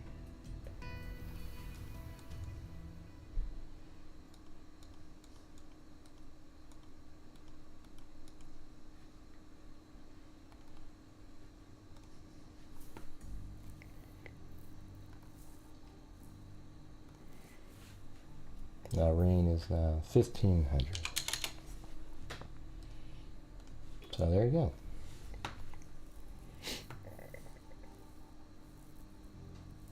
No, it's very discouraging. Yeah. I want to just keep being able to do what I'm doing, you know, that type of thing. But it just is what it is, you know. I don't know. I think some of the people that used to be here are, you know, like, it's hard to keep everybody around all the time. So, yeah, I'm not interested in donating to that one, Gabby. Or BG, whatever the hell your name is. Yeah. I'd rather give it to RAIN, where it can go to a whole bunch of different people. That case is just a toxic mess, you know.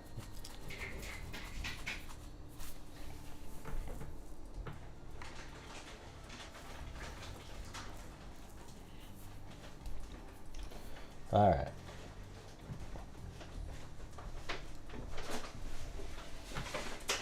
So this year is Indigenous Vision 500, DNA 2,500, NCMEC 1,000, RAIN 1,500, and Texas Equisearch 2,000, and I don't know. I think there was 3 of them in there. I didn't see. Yeah, NCMEC 1,000, RAIN 1,500, and maybe we'll get some over to, and then Texas Equisearch 2,000. So maybe we'll send something to I don't know. Hopefully we can send something else in again this month, because right now I just gotta keep it to support my channel. You know, that's the sad part. All right, let's see.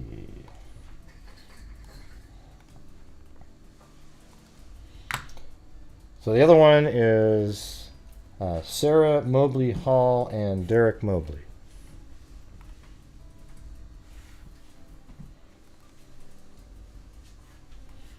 And this is probably a case that wouldn't be covered very much at all at the time. It's a black mother and a child.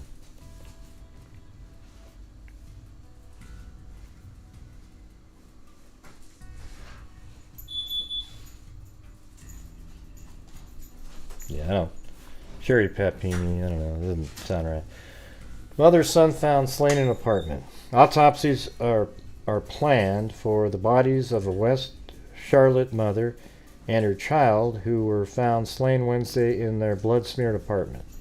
Initial indications are that the mother, Sarah Mobley Hall, 26, and her son, Derek Mobley, 10, had been dead for several days before they were found at 6 p.m. Wednesday in their home at 1411 A Ventura Way in Somerset apartment complex. Oh, that's what I did. I shut down. I knew I shut down something.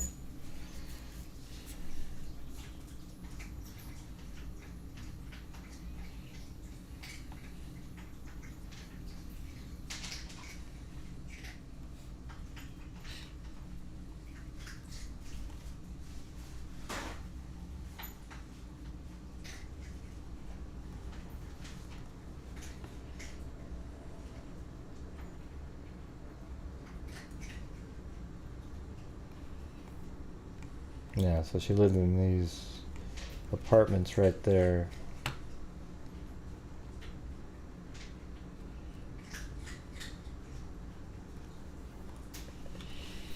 Miss Hall, a staffer at St. Mark's Center, a facility for handicapped people, apparently had been absent from work for several days, police said. Her son also has been absent from Newell Elementary School, said Teresa Cook, who lives nearby, and whose son was a friend of Derek. It's definitely a murder, said Police Captain H.M. White. The cause of death is still undetermined, but it's definitely a murder. Rand Carson, who lives in the apartment above Miss Hall, said he found the bodies when he entered the apartment with a friend of Miss Hall's who was looking for her. The door was unlocked, and I smelled an awful smell, Mr. Carson said. The apartment was all torn up. I saw some blood near the door when I walked a little further, and I saw a big puddle of blood. Then I saw her body lying by a heating vent. I didn't go any further. I left and called the police. Most neighbors said they did not know Miss Hall and her son very well, but they watched as the bodies were removed from the stretcher, or removed on stretchers. The bodies were taken to the Mecklenburg County Medical Examiner's office for autopsies. Police said they had no suspects.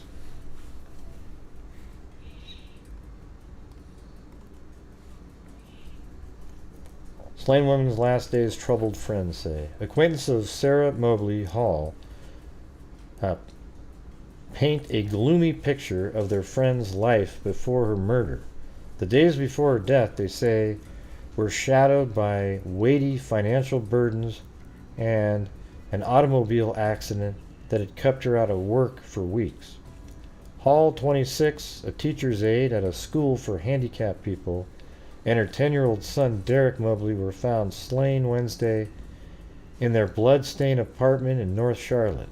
They apparently were strangled several days ago. She had a lot on her mind recently, said Catherine Banks, director of Respite Care Homes of Charlotte at 300 Hawthorne Lane. Hall was licensed as a respite parent to keep handicapped children in her home through respite care. She thought the world of her son and worked to provide for him as best she could. Sounds like a good mom. The slain mother and child were found around 6 p.m. Wednesday in their apartment at 1411A Venture Way in the Somerset apartment complex. The front door was unlocked, and the home was cluttered with overturned furniture and broken possessions. Puddles of blood spotted the floor. Hall's body was found in the master bedroom. Her son's body was found in a hallway, police said. The woman had been beaten and possibly raped.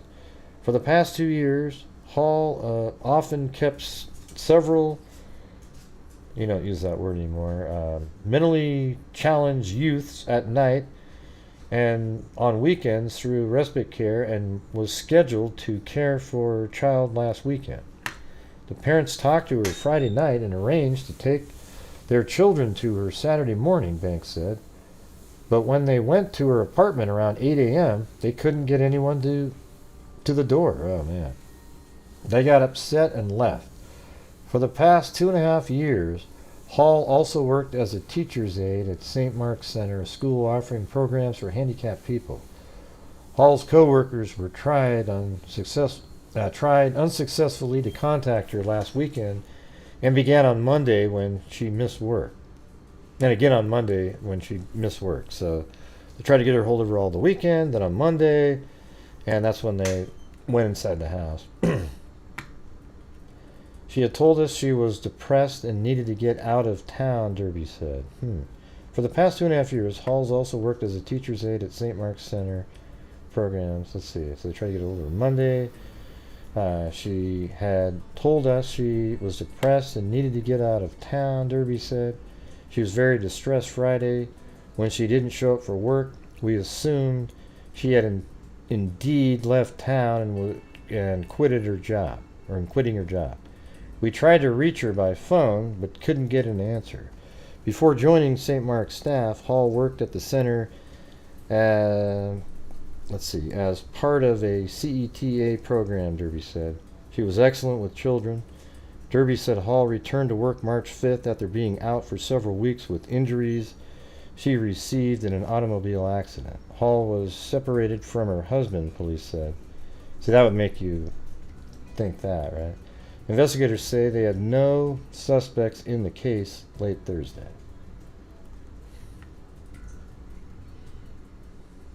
And then right here, Miss Sarah F. Mobley Hall, 27 of 1411 Ventura Way, apartment 8, was found dead Wednesday. Funeral is 3 p.m. Monday at Marvin Aim Zion Church. Miss Hall was a teacher's aide. Survivors are brother, Reverend Harold Walker, and so forth. So there you got that. Then on the autopsy showed mother-son died from strangulation. A mother and child found slain Wednesday in their North Charlotte apartment died from asphyxiation through strangulation. Sarah Mobley Hall, 26 of 1411 I think it's 8 actually, Ventura Way, suffocated through strangulation by hand and by some type of cord, the Mecklenburg County Medical Examiner's Office said today. She also received injuries to her head. Her 10-year-old son, Derek Mobley, was asphyxiated by gagging and strangling with a cord. The autopsy report states that the two had been dead for... Oh, sorry, I had to sneeze. For several days before two neighbors found them around 6 p.m. on Wednesday.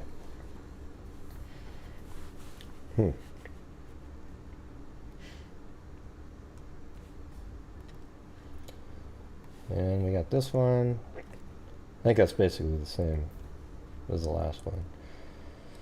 So I don't have to read it. And there was this one, and wanted to check this one out. This was about a month later. We usually get more pieces of information in those.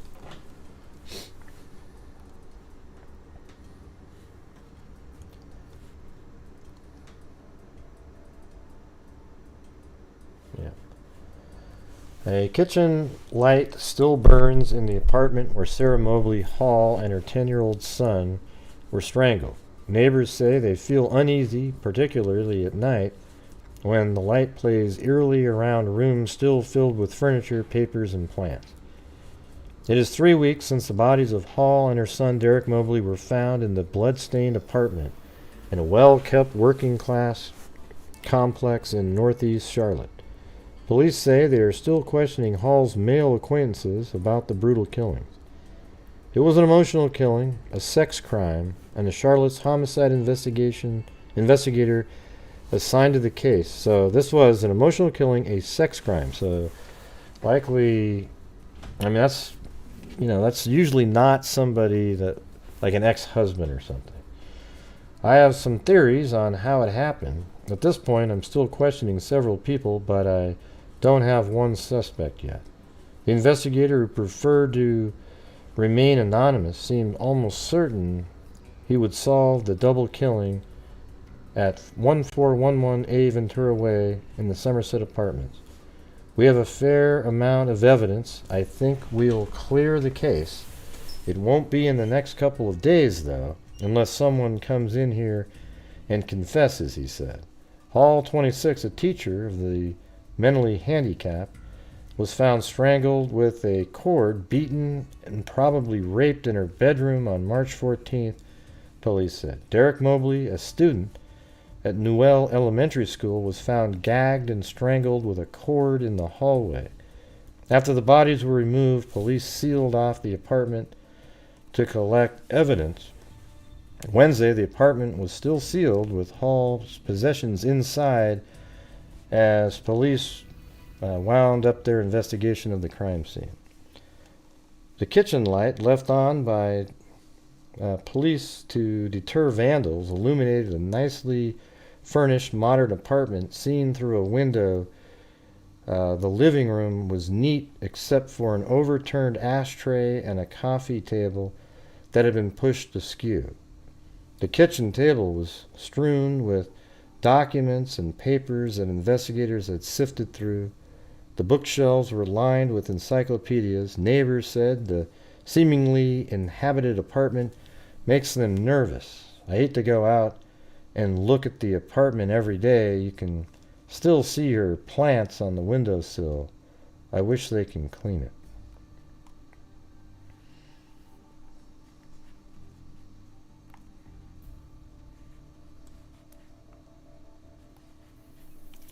Let's see. Did I miss something on the last one? I wish they could clean it out and rent it to someone else already, said Betty Elliott. Elliott, a secretary, said she decided to move before the killings occurred, but she's relieved to be leaving the neighborhood. I can't wait to get out of here, she said. My little girl was friends with Derek and was real upset when she died. She had a bad stomachache for a day, and then she started crying. She slept in my bed every night since it happened because she's afraid. Neighbors have little reason to be nervous, police said. Investigators are almost sure the killer is someone Hall knew. This was not a random killing, said the investigators. According to Captain Wade Stroud, who oversees homicide investigations, there was no sign of forced entry into the apartment. She was a very cautious person and wouldn't open the door to anybody. That leads us to believe she knew the person and let him in. Stroud said he was sure the killer is a man. She was beaten savagely, said Stroud, and she wasn't a small woman. It took somebody with a certain amount of strength. Hall, who was separated from her husband, had several male friends, police said. One male friend was arrested at Hall's apartment in March of 1982 for sale and possession of marijuana and amphetamines. He later pleaded guilty to the drug charges. Police say they do not think drugs were a motive for Hall's murder. The person who killed her did it for a specific reason. I don't think it was drugs, said investigators. He would not elaborate. Hall was a teacher's aide at the St. Mark's Center, a school for mentally handicapped. She was also a respite parent who opened her home to handicapped children. Let's see. She had visitors who came at 7:15 and left shortly after 9 p.m. They said Hall, let's see, Stroud said the killing probably occurred after 9 p.m. on the Friday before the bodies were found. She and visitors who came at 7:15 p.m. and left shortly after 9 p.m. They said Hall and her son were alone in the apartment and the son was watching TV. Sometime that night, Stroud said Hall must have opened her door to a man who killed her and her son. I don't think the suspect meant to kill the boy, said Stroud. He just happened to be there. Well, no, he meant to kill him. He was there at the wrong time, so now it's an accidental? I mean, come on. He meant to kill the kid. It's ridiculous. I don't believe in shit like that. Those kind of comments make me nuts. All right, well, here you go. Man arrested in brutal killing of Charlotte mother and her son, and DNA wins again, everybody. Years of extensive forensic testing and evidence. Those articles I was reading were all from 1984. Every one of them, okay? Right now, a crack in a nearly 40-year-old cold case in Charlotte. Today, CMPD announcing they arrested 60-year-old James Thomas Pratt in connection to a double murder from 1984. Police say Pratt, who was 22 at the time of the crime, brutally assaulted and murdered then 27-year-old Sarah Mobley Hall and her 10-year-old son, Derek Mobley. WCNC Charlotte's Julia Kaufman joins us live from CMPD headquarters. Julia, police say new forensics technology helped them find the suspect in this case. Right, Fred, and it's actually the first time in North Carolina, according to CMPD, that a murder was solved using familial DNA testing. That means investigators were able to match DNA found at the crime scene to someone the suspect is related to. Then with help with the FBI, they were able to get DNA of that suspect and find a direct link. Police say Sarah Mobley Hall and her son, Derek Mobley, were strangled. All right, anyways, Charlotte man was arrested Wednesday, February 1st in connection to the 1984 double homicide of Sarah Mobley Hall and her son Derek Mobley. On Wednesday, March 14th, 1984, 27-year-old Hall and her 10-year-old son were found dead in her apartment along Ventura Way in North Charlotte, near what is now the Somerset apartment complex along Reagan Drive, according to police. According to police, Hall was severely beaten, and her and her son were both strangled. Years of extensive forensic testing and evidence examination identified James Thomas Pratt as a suspect in the case, police said. Pratt was 22 years old, at the time of the incident. Inside their home on March 14th, 1984. A really horrific crime scene. Nearly 40 years later, the suspected killer, James Thomas Pratt, was arrested in York County. Absolutely. Captain Joel McNally says Hall and Pratt had a friendly relationship, but investigators don't Okay, so he did know them. know the motive. He was never a person of interest in the initial case. You can imagine sitting for 4 decades not knowing what happened to your sister, not knowing what happened to your son or your nephew. And to have this resolution is really, really important for this family. McNally says Hall worked with children who had special needs, including her son Derek. Her sister Mary Day told CMPD in a recorded phone call that she was outgoing and well-liked. Sarah kind of treated me as if she was my mom. She had a level of faith in me I didn't have in myself. Well, thanks, Amber Maiden, for the Cash App there. We'll get you signed up for the notebook. McNally says the cracked case is energizing investigators to solve other cold cases using the same DNA comparison method, linking genetic material found at the crime scene to relatives of the perpetrator who are in the National DNA Database. There's a lot of bad people that have done a lot of bad things that are probably a little concerned right now. Because they may say, "Oh, cool! I never got arrested, and my DNA's not in the system." Yeah, well, maybe your nephew's is. Charlotte Police Chief Johnny Jennings and Mecklenburg County Sheriff Gary McFadden investigated this case in the 90s and are the reason that DNA was submitted. We have their reaction coming up at 5. Fred? Forensics a real game changer in this. Okay, Julia, thank you. Okay. Well, that's really cool, huh? Boom!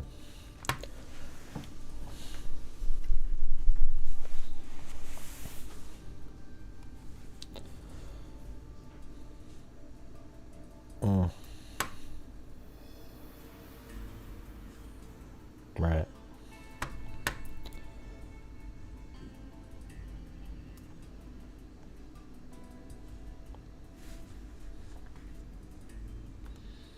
I kind of hesitate to get on to another case. It's going to take me another hour.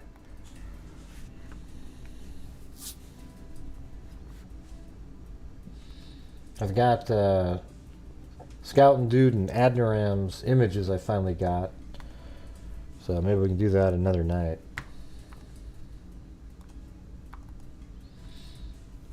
I'll do this one here, though. This one's active currently. This is in Kalamazoo, Michigan.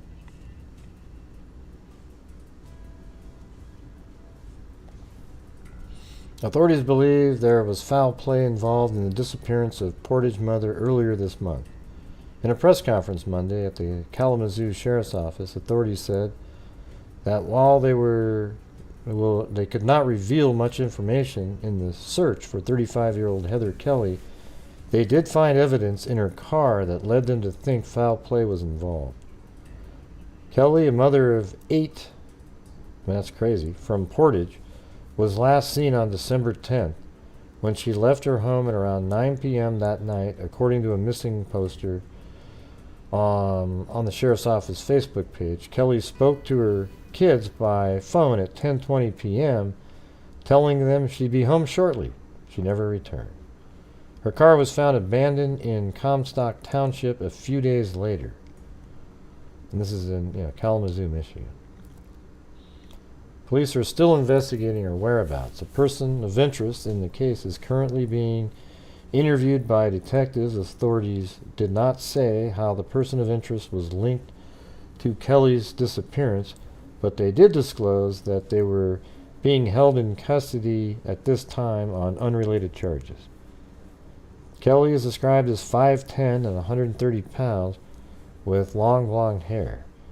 If any information on Kelley's whereabouts, you're asked to contact KCSO at 269-383-8821 or Portage Public Safety at 269-329-4567. I didn't see anything. Zach and Fox Nanny. So it doesn't look like it. I don't think so. It's been a long... it definitely would have been noticed. It's been a long drought. Sadly. The crazy part is if everybody that was in there did like $1 on a night or something, we would just be kicking ass. Or even half the... it's just wild.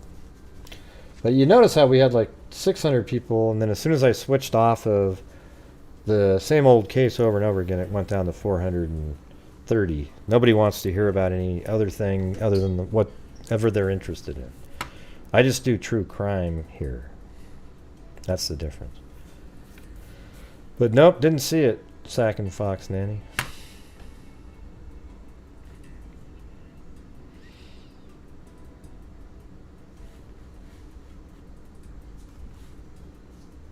Let's see.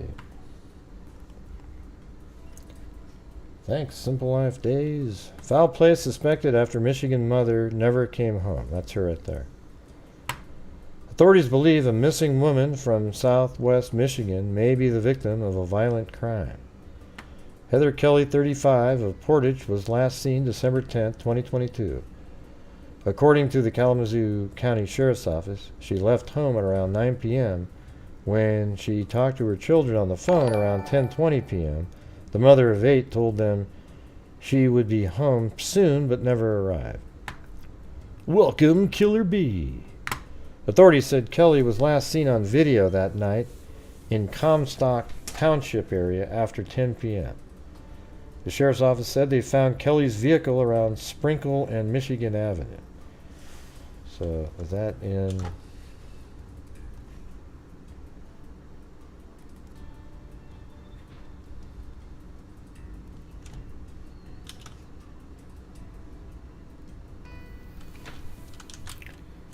That's probably it, right? Yeah, Comstock Township. There you go. Boom. Thanks, Amber Maiden, for the kick-ass wave. Anyone? Yeah. I don't know, man.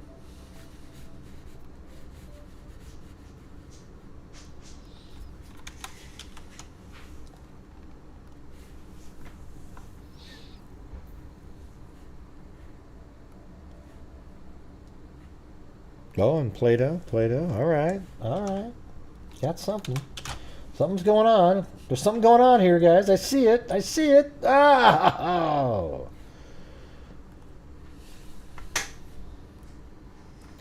So right here. Let me get a pin down there.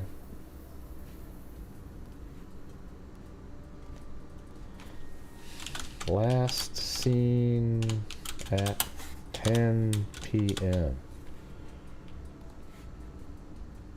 Well, thanks, Play-Doh. Jessica Schubach. Eugenie. Not Corvallis, but Eugenie. There it is, fist pump. That's where she was last seen. Let me see if I can find her. Heather Kelley. Search by. That's probably not a common name, I would think.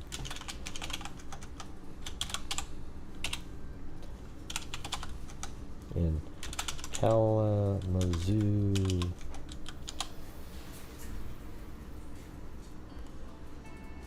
Yeah, I think that's it. 35, right? And thank you, Kami.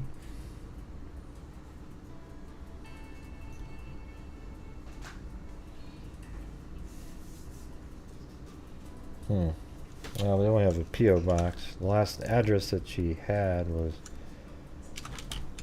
this one, which isn't far from there, so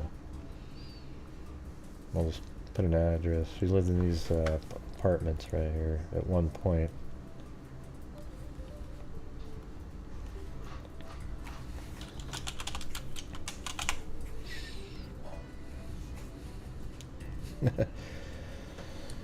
Yeah. Thanks, Amber. I appreciate it. Was going pretty good there, and it went looked like this. Oh, thanks, Mike Fletcher. $2 wave, ocean wave.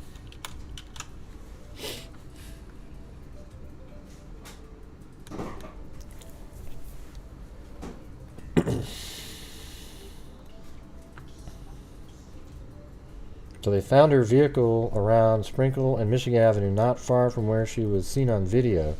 They said there was evidence in her vehicle that made them suspect foul play. During a press conference in mid-December, authorities said there was a person of interest who was being held on an unrelated charge. Authorities later provided information about the search for Kelley on Friday.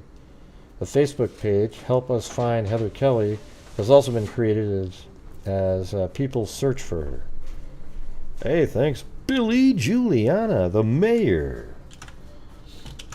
You know, I always look forward to reading your comments after the shows. It's always such a bright comment. Even when I feel shitty about the show, you make a comment, it makes me feel better. So thank you.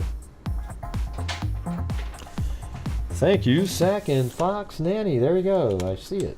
Ocean wave, ocean wave, ocean wave. Hiking boot, hiking boot. She likes you guys better than her real family, she said. Chewbacca? Thank you. Chewbacca if you want me to. Because freaks are my family and I like I'm you not sure I've guys ever to seen testify with them $15 numerous before. times. That's pretty cool.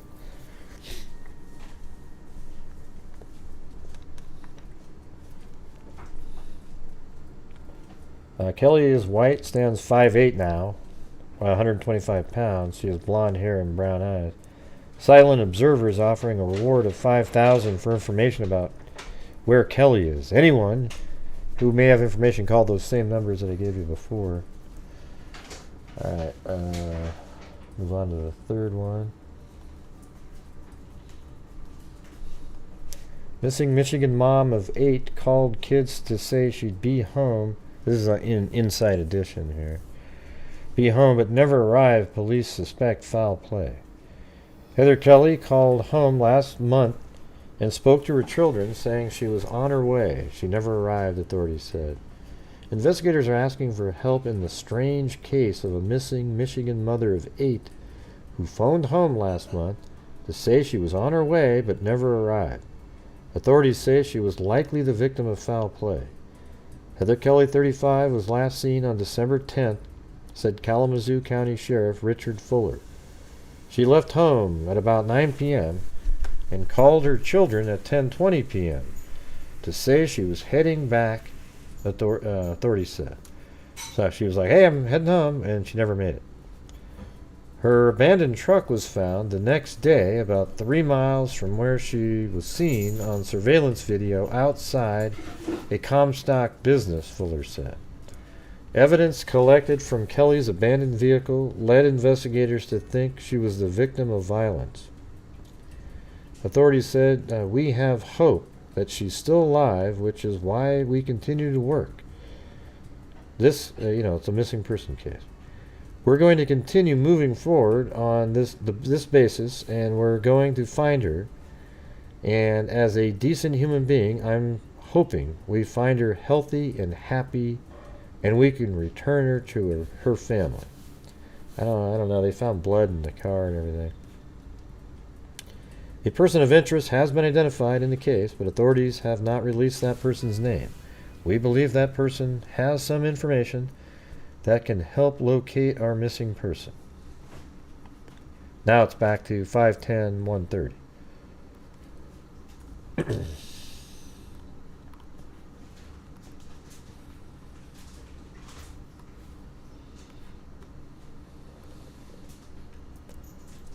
Court documents lay out why detectives believe Portage, mother of 8, was a victim of homicide, and evidence that her boyfriend was involved. Oh boy. Heather Kelley, 35, has been missing since December 10th. So this article here is from, this is just from a day ago. All right. And before we get to this part here, let's do the, I recorded a press conference. And boy, what a nightmare that was. The audio file was 5 seconds behind the image. But I couldn't really tell at first, so I had to find a moment where it looked like he was saying something. Then I finally found it and lined it up, and boom, right? So there we go. Thank you, everyone, Not sure for why coming they in zoomed this in on it. afternoon. We had some information on the Heather Kelley investigation. We wanted to update everybody. With me today is Pete Ellis, resident agent from the Federal Bureau of Investigations, the FBI. How about you guys just let me and go over the rest of the also case is before Jeff you keep Vanderweer, talking about it the in Deputy there. Thanks. Director of the Portage Public Safety Department. About like other stuff we haven't talked The about. three agencies that I just mentioned are all involved in this investigation. The Kalamazoo County Sheriff's Office, along with these other 2 agencies, are currently investigating the missing Heather Kelley as a homicide case. In the investigation, Heather Kelley's vehicle was found on East Michigan at Sprinkle Road in December of 2022. The vehicle was set on fire, and evidence of blood was found inside the vehicle prior to our discovering the vehicle. Heather Kelley's clothing was found found in the area not too far from where the vehicle was found, and other evidence was collected, and DNA evidence is being processed right now. The investigation has determined a person of interest. That person will not be named at this time. We believe that Heather Kelley knew this person, and that records show that we have places them together before her disappearance, and places the 2 of them as acquaintances of some sort. We've utilized technology to track the victim and the suspect movements prior to her disappearance and any movements after her disappearance. We understand that there is a person of interest in custody, and that with limited cooperation from that person, we continue to investigate the entire situation as a homicide. Again, we won't mention the person of interest's name, and there's no other evidence that we can talk about at this time. Our investigation continues, and we're asking anybody with information to contact the Silent Observer at 343-2100, the Portage Department of Public Safety, or the Kalamazoo County Sheriff's Office. How come the person of interest isn't a suspect at this point? Well, right now we're going to call him a person of interest. There are pieces of the investigation that, of course, we can't talk about right now, but we continue to narrow things down. By the way, my filter that I put on here makes it look way cooler than it looked. Down even more. Is he in custody for other violent crimes? So the person of interest is in custody for other crimes. And then, do you know if there were any motives, like were they arguing? Well, cool. Second Fox there. Kind of led up to this? So any motives or anything like that would be considered some of the evidence that we would have found by now that we would not be able to speak to. Always fixing the audio. And what's kind I'm of been deaf as a doornail, impacting and it helps tremendously. finding her body? Like, what's been impacting the search? Well, you know, we've had multiple searches. We've looked in many areas. You've seen the helicopters. You've seen the teams out there. And, you know, we've looked in a lot of different places. And so right now, that's why we also ask for anybody that may have some information that wants to come forward now, this would be the time to do that. And what led to the FBI becoming involved in this case? Well, so we are partners in many different things, and you know, I'll just let you speak. Yeah, in these types of investigations, we're here to support our local partners. We can use any type of investigative means that we have at our disposal to them. When did you guys get involved? Chris? Sorry? Chris, when did the FBI get involved? Back, not too much longer after December. Yes, Right about this time it happened. Can you guys talk about the general challenges you had maybe at the onset to develop information to get where we are today? Sure. Those challenges are pretty much present in any case where somebody's committed a crime and they don't want the law enforcement agencies to figure out what they've done. And so, you know, there's been roadblocks put in our way throughout the investigation that we believe that we are narrowing, like I said earlier, the person of interest. We've also found that we believe the person of interest had some help after the fact. And so we know that it's likely somebody helped with the burning of the vehicle and the possible destruction of other evidence.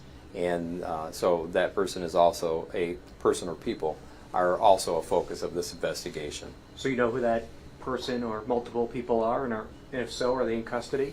They're not in custody right now. We do know who they are, and we are constantly trying to make sure that our case is a solid case, of course, before we go ask for any prosecution. And then can you clarify at least how many people of interest you guys have? Is it just one or two? No, we wouldn't clarify as to how many. We can tell you that there's at least one, and right now that is part of the investigation where we're trying to shore up the evidence to make sure when we go to the prosecutor's office we have everything we need. And can you speak to if this man who's in custody has had other criminal convictions? If he's had criminal convictions? No, I wouldn't be able to speak to that right now. Again, we don't like to talk more about the other people inside of these investigations until we have more evidence to present to a prosecutor. He was homeless at the time, if I understand correctly.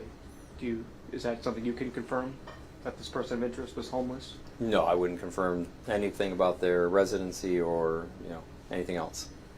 Have you spoken to Heather's family recently? How are they handling this right now? So we do speak with the family. The detectives involved in this investigation are talking with the family on a regular basis. One of the things that the family has asked is that people leave them alone, including the media. They recognize that you're trying to help, and at the same time they want to make sure that everything is being done appropriately through the law enforcement investigations, and they've asked us to relay that information. And what can members of the public do? Is there anything they can do beyond calling Silent Observer if they have, or Portage Police or somebody if they have information? Just like in any investigation like this, if they come across some sort of evidence or they believe they have some information, their best thing is to contact us. Other than that, we can't pinpoint something that we would ask the public to be doing right now, which is hard for the public. We get that. We know everybody out there has taken this case in, realizes the seriousness of it and the tragedy related to it, and they want to help. And there's really nothing at this point they could do other than make sure we have any information that they may come across. So, Sheriff, you're considering this a homicide. Is that a ruling from the medical examiner too, or how were you guys scientifically able to conclusively say that at this point? So in any homicide investigation, you look at all the different pieces of evidence you have, and then you come to a conclusion to declare that it's a homicide investigation, and that's what I can tell you. We've looked at everything that we are able to collect at this point, and that's what we've determined. And Pete, can you spell your last name? Yes, Ellis, E-L-L-I-S. There you go, Zozo. But they give more letters. Resident agent in charge. Is there anything else you think we should know at this point? Why didn't they have him stand in the At this point, middle? there is not, and that's why we were hoping just to give the update. We promised updates early on in this investigation, and we felt it was time to give an update. Thank you very much. All right, thank you everybody for coming. Yeah. All right, let's see what this says here. This is from today. Not even sure when that press conference was. Heather Kelley, 35, has been missing since December 10th. The next day, court records show her cousin found her burning car on East Michigan Avenue near North Sprinkle Road. All right, so it's on East Michigan Avenue, not at the intersection there. So, yeah, I was thinking that looked weird. So maybe down in this area, you know, probably either over by these woods or over by this one. I'll just pick this side. Actually, it depends on where a person was coming. I don't know. Does that loop around like a 405?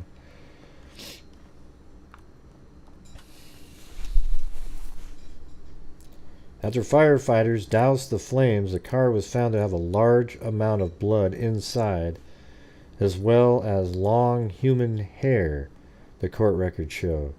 Sheriff Richard Fuller told News 8 that DNA proved it was Kelley's blood. Near the car, they found clothes. Again, DNA showed they belonged to Kelley. I mean, the odds of her being alive is like zero, really. Investigators got 8 search warrants to go through the phone, email, and Facebook records of Kelley's 37-year-old boyfriend. The boyfriend, who has a long criminal history, was finishing up a federally mandated stay at a Kalamazoo halfway house. He got out of prison last summer after a 2010 drug conviction that also included murder for hire plot.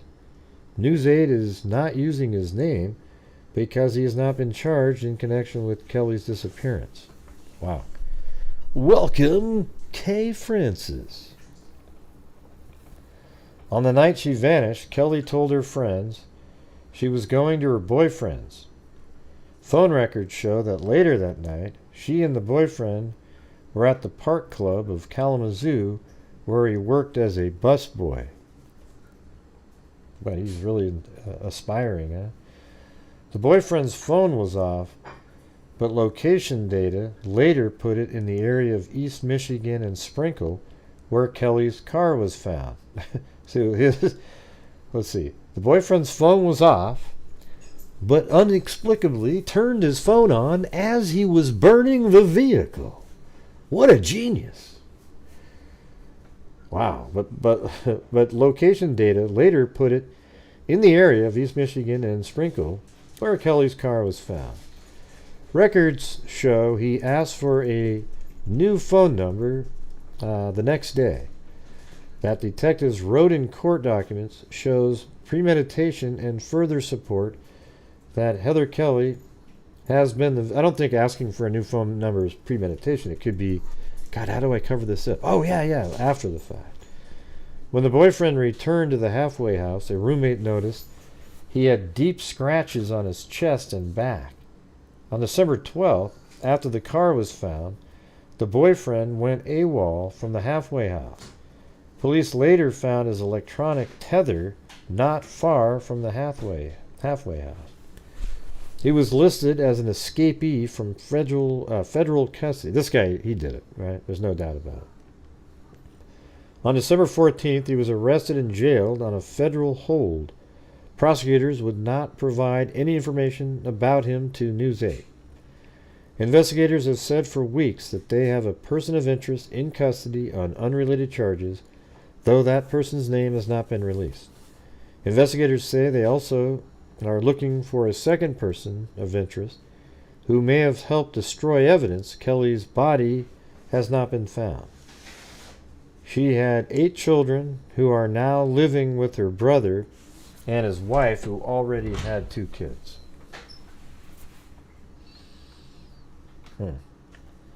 Rough isn't the word for it, man. Brother Todd Kelley told News 8 last month. It's hard, but we got them. They're the only piece of her I have. Silent Observer is offering a reward of up to $5,000 in the case. Anyone with information is asked to contact Kalamazoo County Sheriff's Office at 269-383-8748 or Silent Observer at 269-343-2100. All right.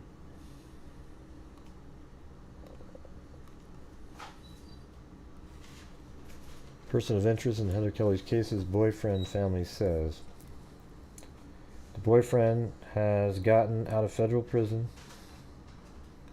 Detectives found Kelley's burned out vehicle abandoned near East Michigan Avenue and North Sprinkle Road. The vehicle was set on fire and Kelley's blood and other signs of violence were found inside. Kelley's clothing was also found in the area not far from her vehicle. Wednesday, investigators said a person of interest was in custody. Yep. Yeah, I think that's pretty much just a repeat.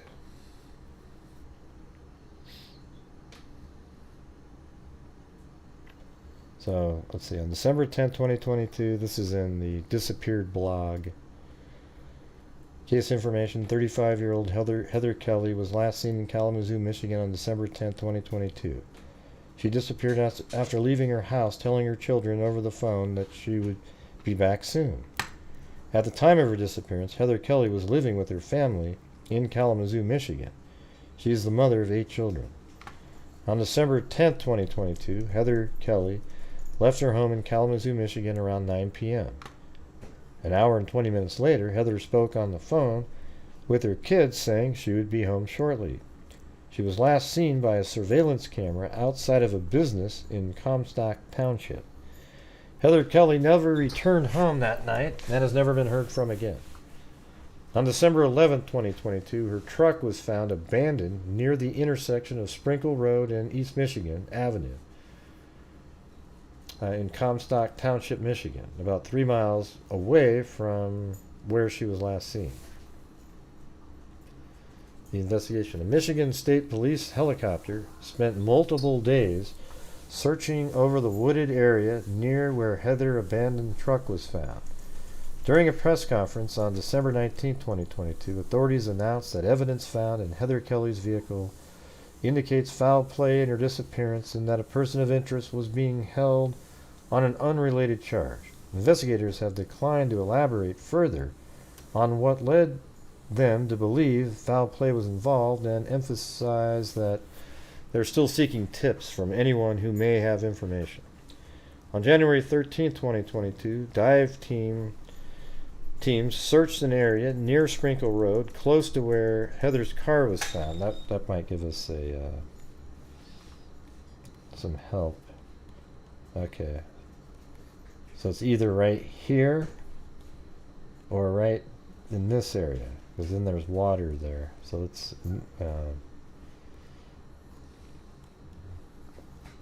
I don't know, I'm just going to say it was over here now. Easily could be this spot right here, though. Actually, I'm going to go with that one. That looks more... yeah, that's like a railroad track there. And so is that, though, right? No, hold on.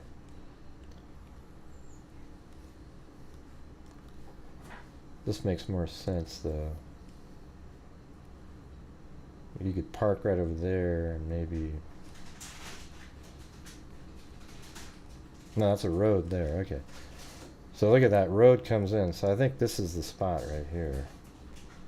The other one was a railroad track, so you'd have to be driving here, and I mean somewhere right around here you could go down in the water. Where was that? Look how different that looks. You could just pull up and throw something over there. That's weird. It's almost like it grew back, whatever that was, the trees there. But you'd also be exposed on a road there. I don't know. Guess, you know, if they ever give us that information exactly, we'll know. But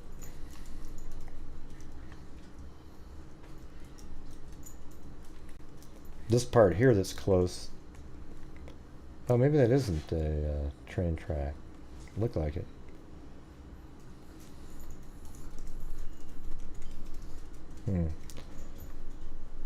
That's a walking path over there.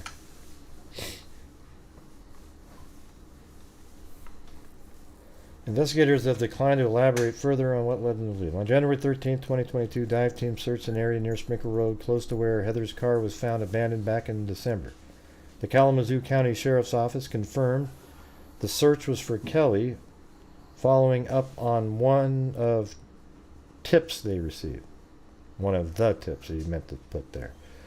The Sheriff's Office also confirmed that the person of interest in Heather's case remains in custody. On February 8, 2023, the Kalamazoo County Sheriff's Office announced that Heather's disappearance was being investigated as a homicide. Foul play is suspected in Heather Kelley's disappearance. A $5,000 reward is being offered. The circumstances of Heather Kelley's disappearance remains unclear, and her case is currently classified as missing. Her case remains unsolved. She's a white female, blonde hair, brown eyes, 5'10", 130 pounds. Heather has multiple tattoos, including a lion, a rose on her right forearm, a dream catcher on her left forearm, and other tattoos on her left thigh and right ankle. Heather always wears silver heart necklace. And there it is right there.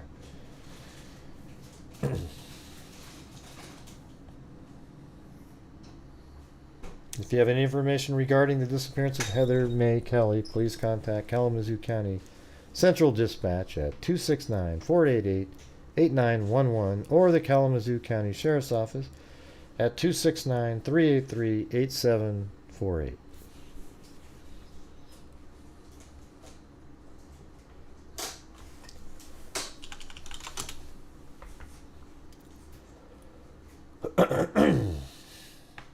Oh, in that last case, the guy that got arrested, he actually lived right next to, remember the black lady and her son?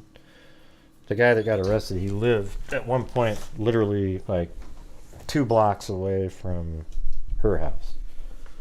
Forgot to put that in there though.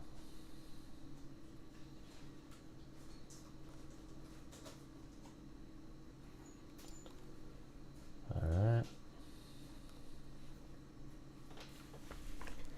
So that's it. That's a pretty interesting one, huh? I mean,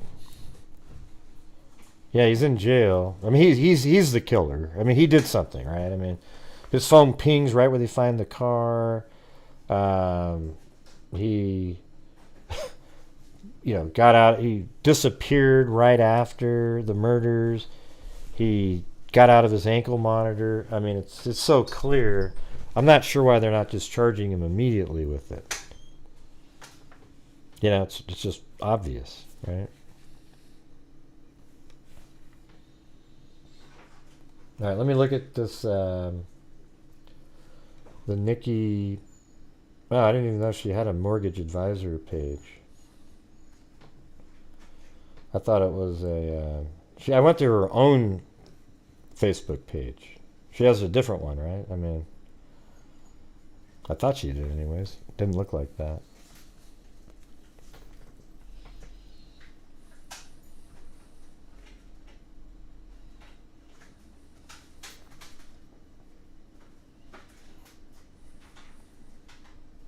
That looks like that's taken right there. So that kind of shows you the water, really. I mean, it looks like that's probably the same. Yeah. In St. Michael's, on the wire, So see how shallow it is right there on the edge?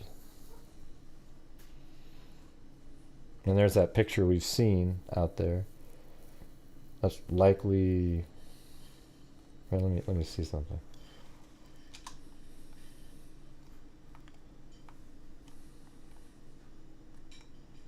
Yeah, I mean, after it's been taking so long, it starts becoming less likely she went into the water.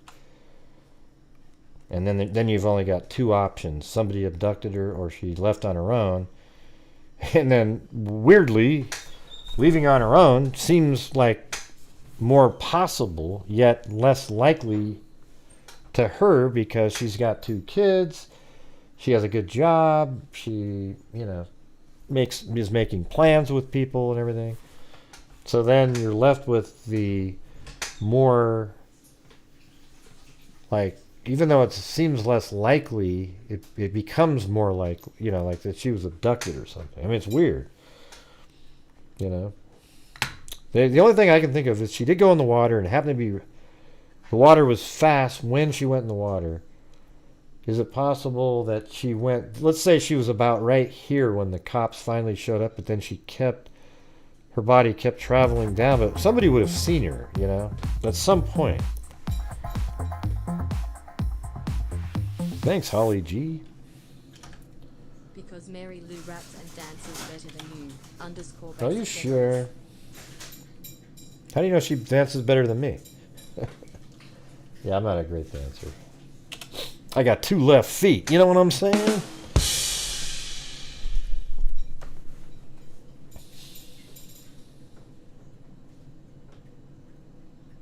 Mm-hmm.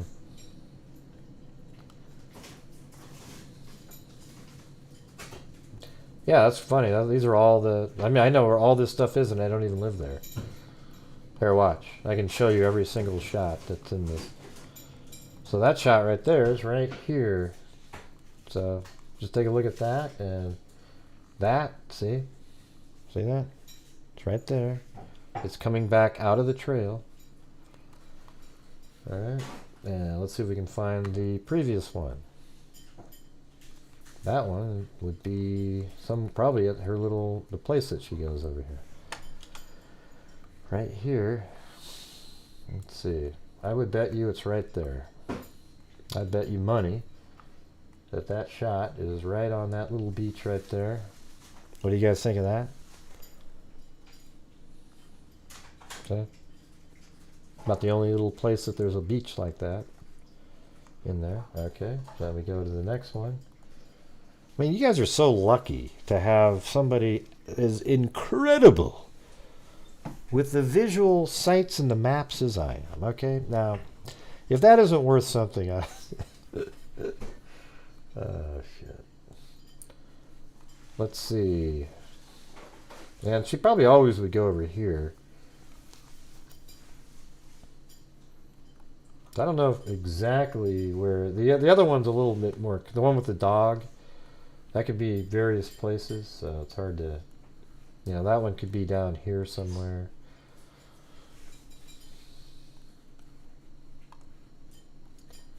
Oops.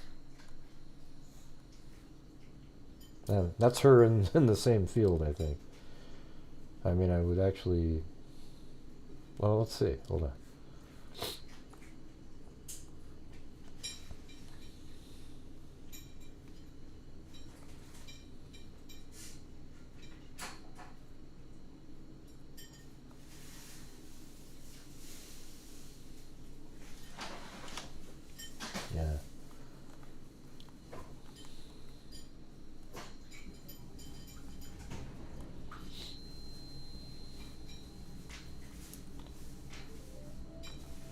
Da-da-da-da-da. Thanks, Simple Life Days.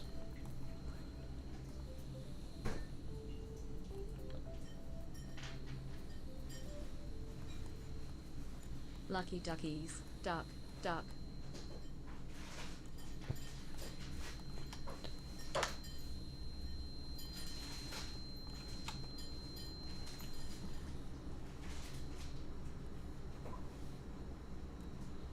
I'm just going here to look at something. Look at all those little sheep. Yeah, it just happened to be too hazy to make out the background over there. It sucks. Although you could see a little bit when I was over here. I think she's more by the bench, actually. I don't know. Actually, I think that might be right there. Hold on. I think that's it right here. Let's go to this one.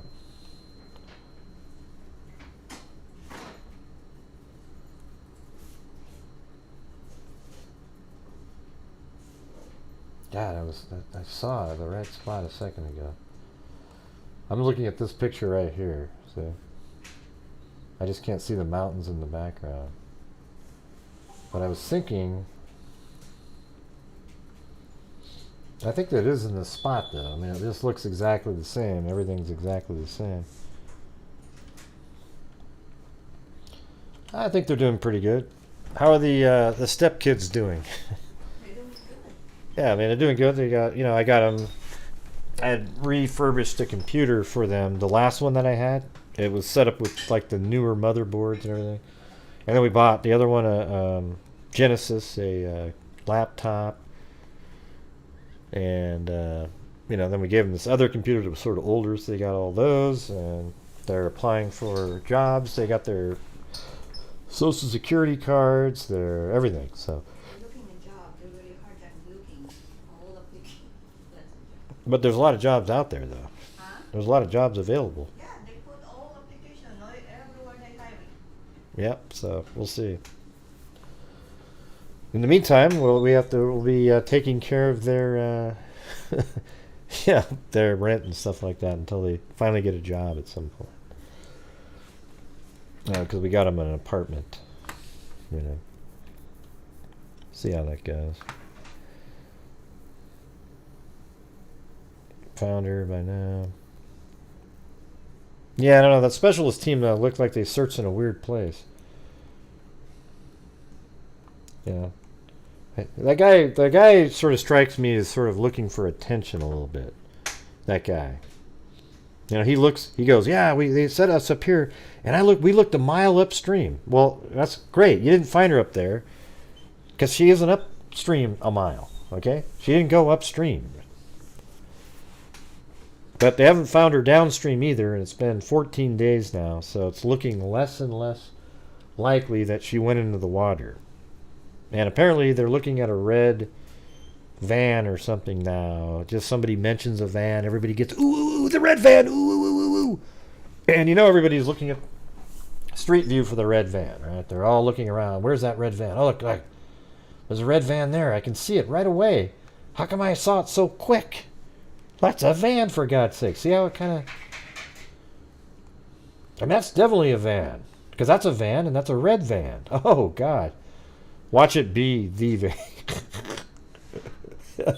Now I have to put a pin there.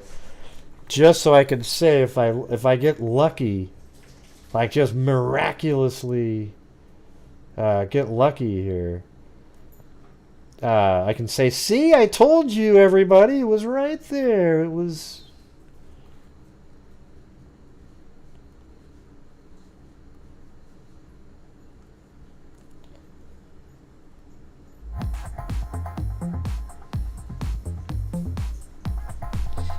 Did you see that? What the hell was it? If she's in the river, she fell. If she's not in the river, she pulled a popini. And I'll be damned if I know which it is.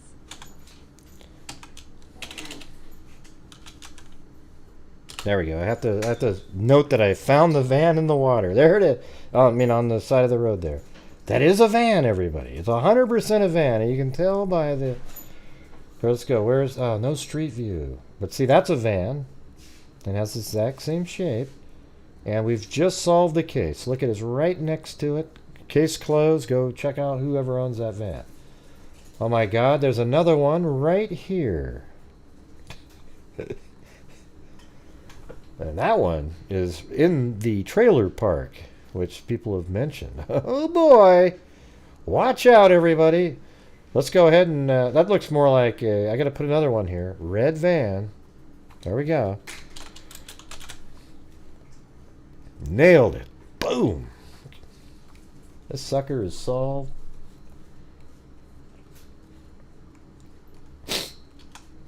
Yeah, let me go back over. I gotta try to find that one shot again.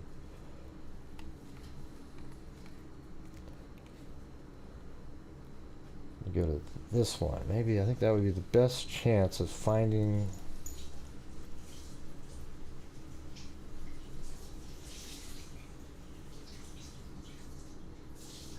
Yeah, I don't see the rays though. There's like that berm for all of them. How about one right at the next spot? How about this one? That could be the winner.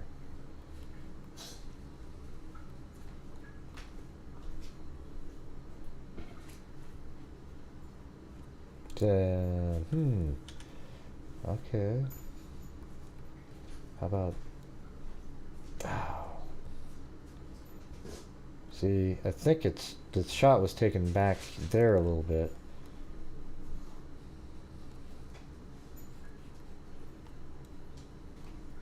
How about that? Is that it? Right there? This is 2018. What do you guys think about this shot right here? Here, look. See that? Okay, just look at what I'm looking at here. See, there's a bush right there, and a bush, and then that taller tree, and then these trees.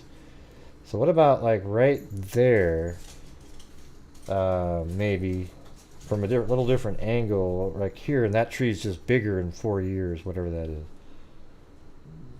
And I don't know. It just seems like it's right around here.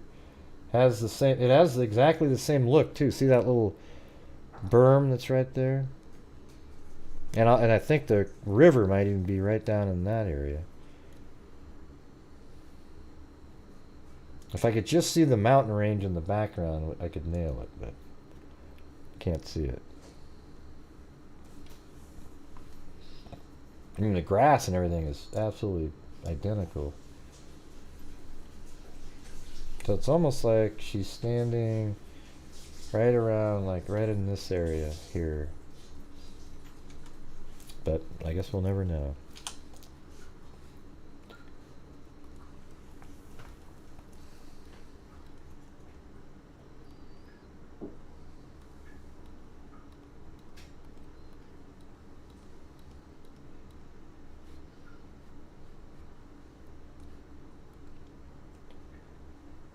Man, she just likes hanging out there. That's that same tree again, and the two bushes.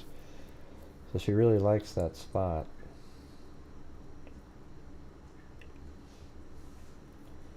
So, wow, that makes it, does make that more interesting in the abduction mode, doesn't it? Because she shows all these pictures where she's out there all the time, and so somebody knows that she's going to be spending time there. I mean, there she is again, same damn place. There it is again. That's the that's right here again. After you get off that bridge, it's just right here, I think. It's after you turn and you're on the straightaway, probably right there. See? And that's what that is. And the river is, yeah. Let's see, does the river turn to the right down there? And yes, it does. So that's exactly where that spot is. Right here. And the river turns to the right. And she's there often, too.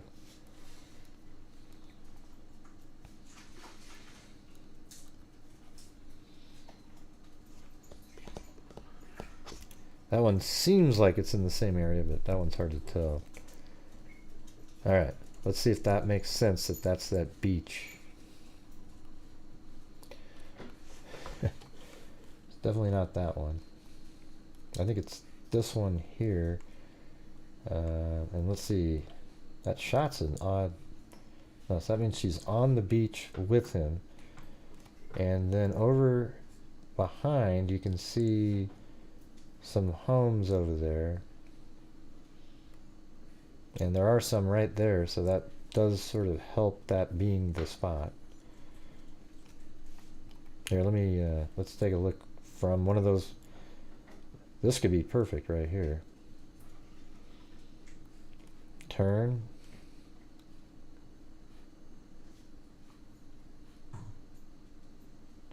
I don't see that one tree, but it could be just the angle. I mean, there, that looks like that has to be the spot right there.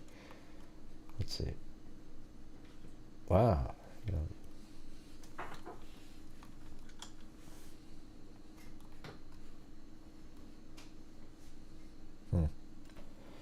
Yeah, do that one.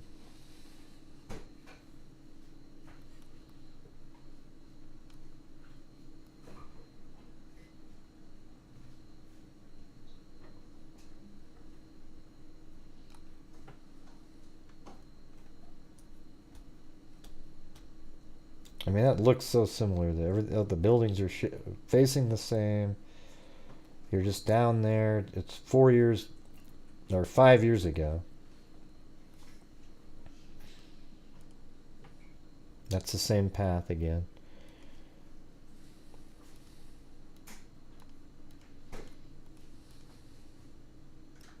And I don't know if that's the bridge. Let's see. Yeah, she does just upload tons and tons of pictures from the same place over and over again.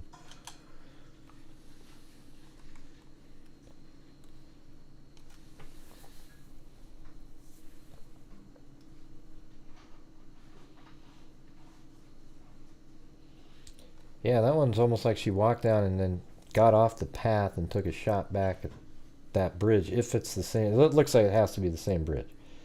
I mean, look at the way the V's are made, and then right there. So that means in that shot, she's like right over here, down the side, and then took a shot back at it like that.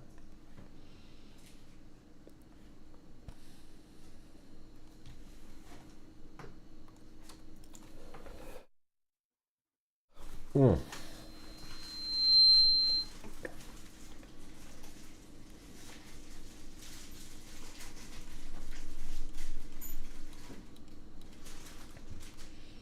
I don't think I've seen that one. It's a good picture.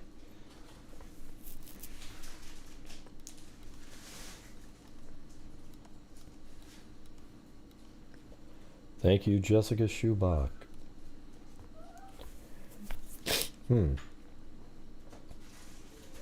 Happy birthday. Her birthday sounds like it's around mine.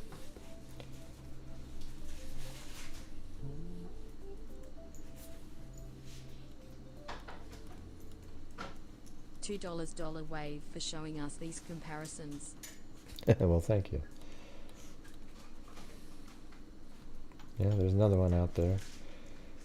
That's that same place.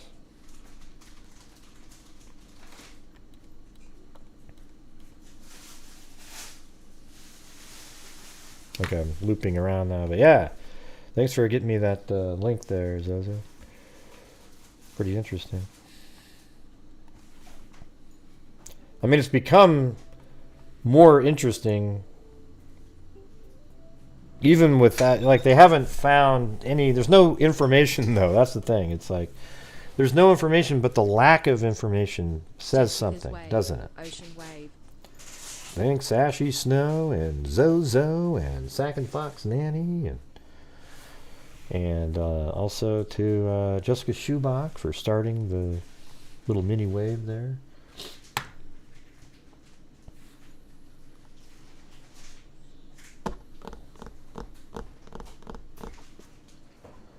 Yeah, thank you to Cash App, Aaron.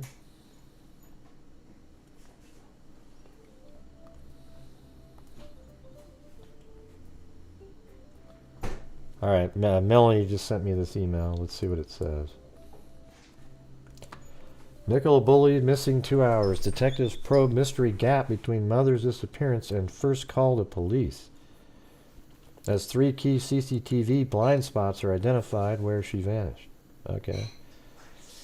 Yeah, well, that was one of the ones that, let's see, where is it? Yeah, that's the spot right there. Well, that was her last sighting over there, really? Let me see. Is that really her last sighting in that little... That means she hopped over a fence?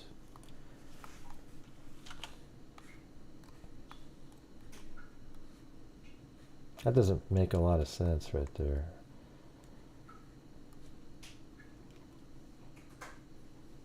Huh. Well, that's interesting. I mean, it's hard to ever give any... Daily Mail is accurate as a broken clock. I mean, I really... You know, they're accurate twice a day. I mean, I don't really know what to make of that. They're saying her last sighting... Oh, is this going to crash on me? Yeah, hold on. Now I got to open it back up again. That doesn't make much sense there. A CCTV camera which Nicola's friend believes may have been broken. Well, that's not good. That makes people curious. Especially on social media.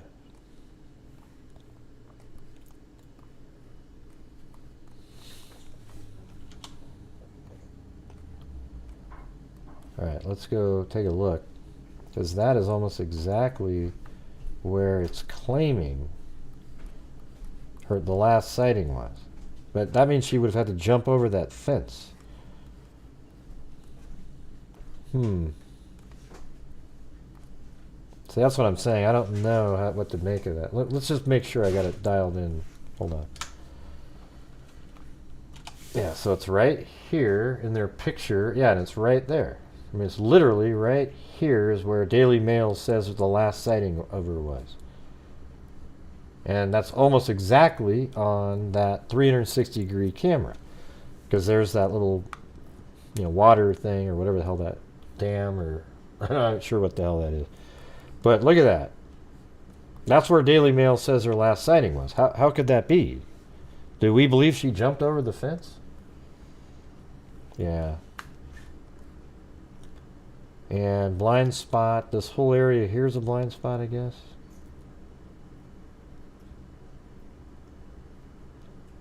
And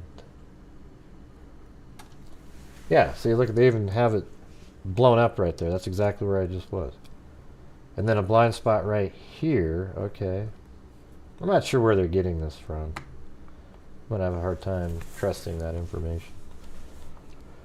Let's see. 2 boats with specialist police teams are now searching the coast off Morecambe Bay, around 20 miles from where Nicola was last seen, with police suggesting finding her in the open sea becomes more of a possibility. With police suggesting finding her in the open sea becomes more of a Wow, really?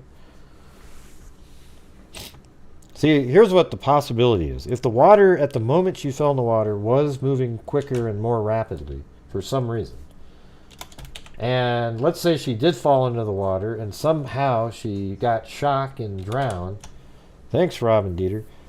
And let's say it moved her body downstream a half mile or a mile. Law enforcement wasn't going to be looking there. By the time they started searching, she could have already been further away.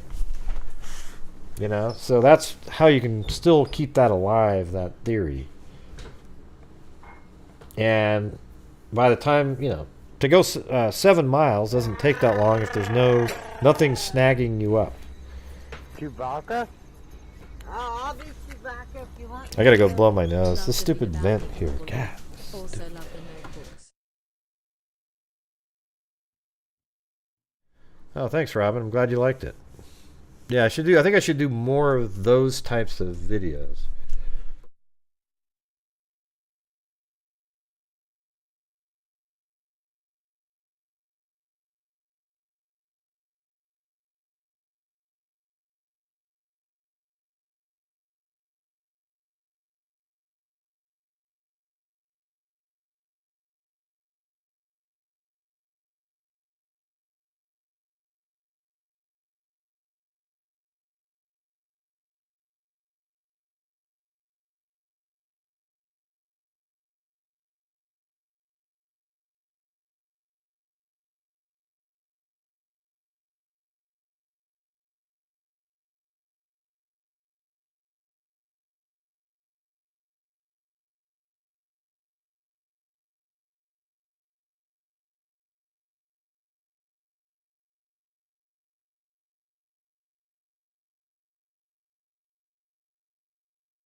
Alright.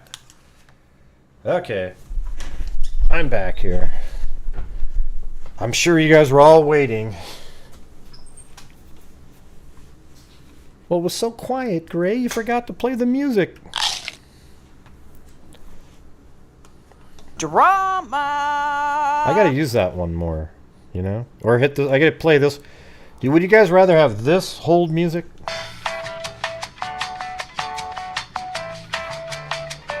Yes, Gray will be back in just a few moments to share some of his thoughts on this case. It'll be absolutely incredible.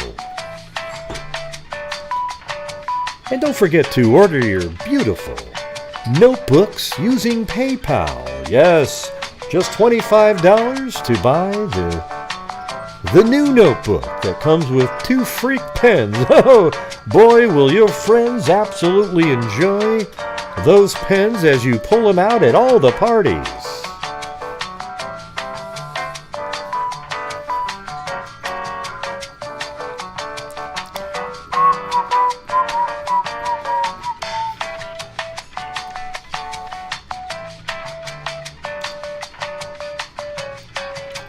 You guys ready?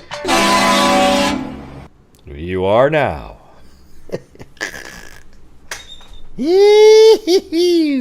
Bada bing! That's what I'm talking about. Hey, 2 boats with specialist police teams are now searching the coast off Morecambe Bay, around 20 miles from where Nicola was last seen, with police suggesting finding her in open sea becomes more of a possibility. You know what's interesting is how certain the police seem. You know, you wonder what they have that makes them believe that. I mean, was it the Fitbit recording? Did it show that she went into the water or something and moved downstream? And I don't know, but it's interesting. The widening of the search comes despite Peter Falding. Yeah, this Peter Falding, don't you guys feel like he's interjected himself just a wee too much? Seriously? You know, like, why is he always popping up? It's a little bit like Adventures with Purpose, you know. Oh, yeah, well, we ran into this car here, and, oh, Jesus Christ. That guy was actually, I mean, that was, I think Kylie Rodney was in the back of the car. Remember that when we... Yeah, it was just, they just made up this whole story, you know. It makes you wonder a little bit about this guy. Yeah, well, hopefully both of them don't have tunnel vision. What if this Peter Falding has tunnel vision? You know, because he didn't find, oh my God, you know, then he's... Oh, thanks, Caligal. Yeah, I'm in a whole bunch of different moods. That's for certain. Yeah. Put a 1 if you've seen me in different moods in here. No, Gray, you're... Oh, God. Every time I breathe in this stupid air, it makes me... I think he does have tunnel vision. I think maybe they both have tunnel vision. And it's somewhere right in between. Yep, there you go. Look at all the 1s. And I'm marking all of you down that put the 1s, okay? Because I got you on my shit list. So here, hold on. Let me type it in. Hold on.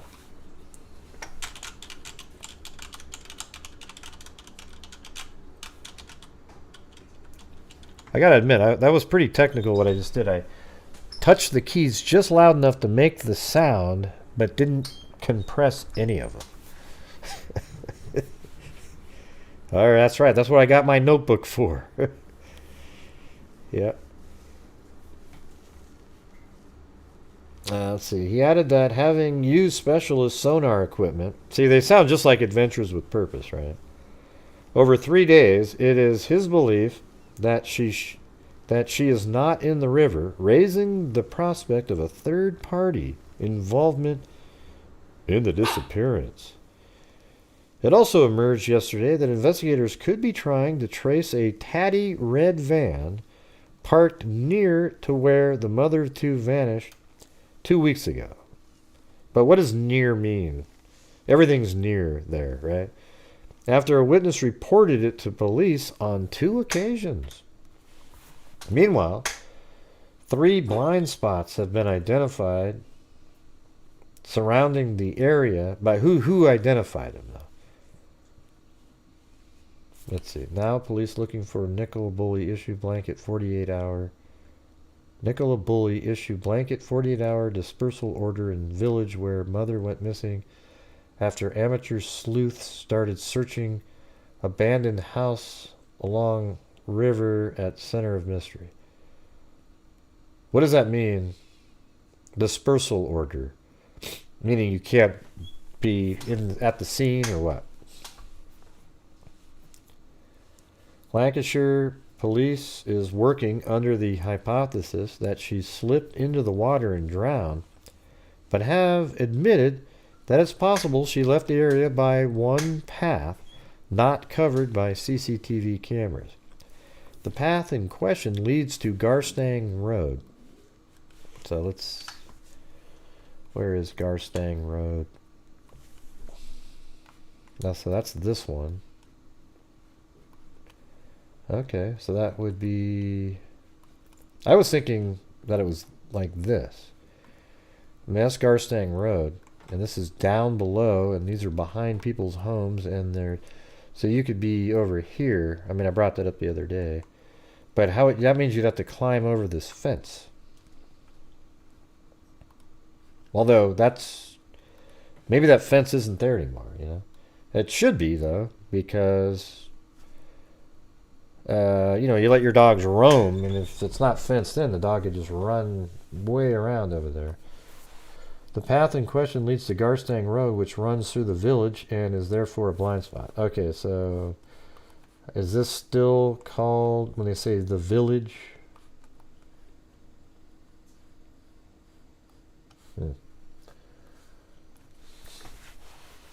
Officers have attempted to trace dash cam footage from 700 drivers who passed along the route at the time of her disappearance. Aside from the river itself, there are only 2 other exits from the area, one of which is covered by CCTV. Friends of the missing mother have claimed that CCTV covering the other exit close to mobile home site Rowanwater is not working. This camera would have covered the fields to the south of where Miss Bulley was last seen. Oh man, that sucks. After reviewing other CCTV footage from within the mobile home site, police are confident that Nicola did not leave the field near the river via Rowanwater itself.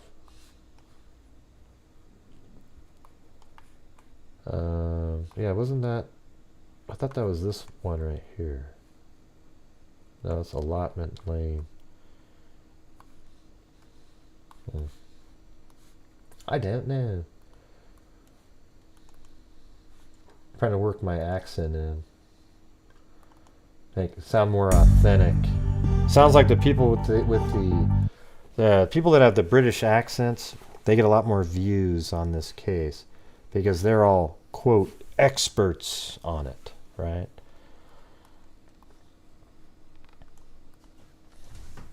Let's see. Ding, ding, ding, ding, ding, ding. Now the river kind of varies. It gets shallow, sort of deep in some spots, but not really. Maybe 4 or 5, 6 feet at the most. I mean, I think there might be deeper pools, though.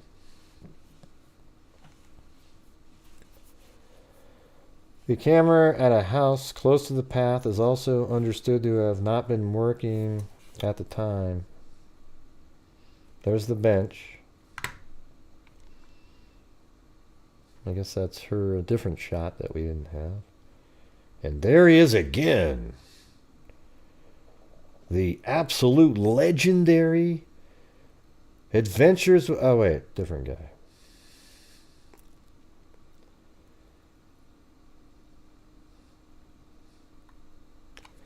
Superintendent Sally Riley this week acknowledged the possibility of Miss Bulley having left the area via a blind spot, but added that every single suspicion or criminal suggestion has so far been discounted.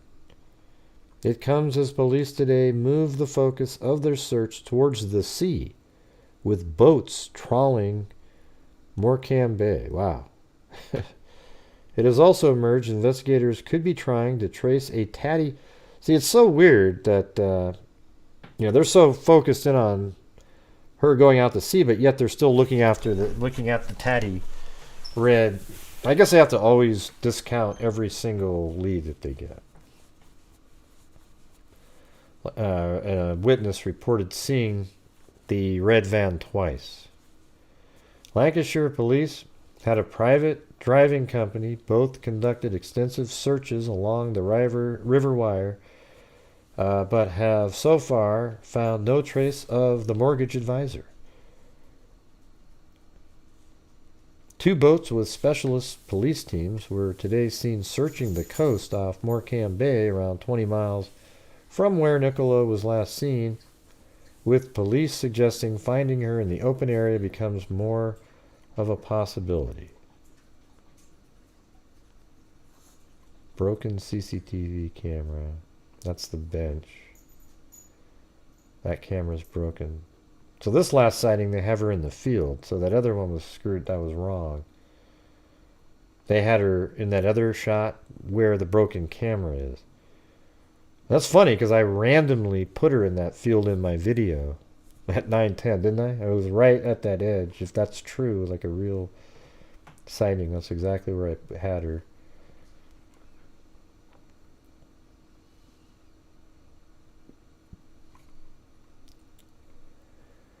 Earlier, police thought to reassure the public today that their search is still active after no officers or divers were seen at the immediate scene of her disappearance along the river wire. After 3 days of intense activity with diving and expert Peter Falding leading a search on a 5. They're going to have like a game show now with him on it, right?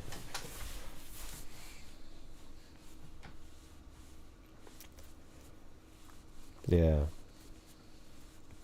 Dun dun dun dun dun dun dun dun dun dun dun.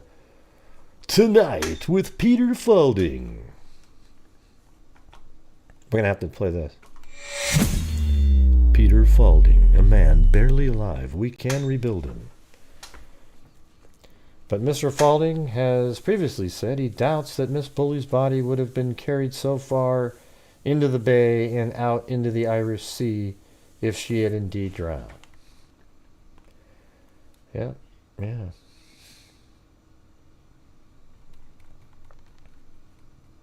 Well, there you go.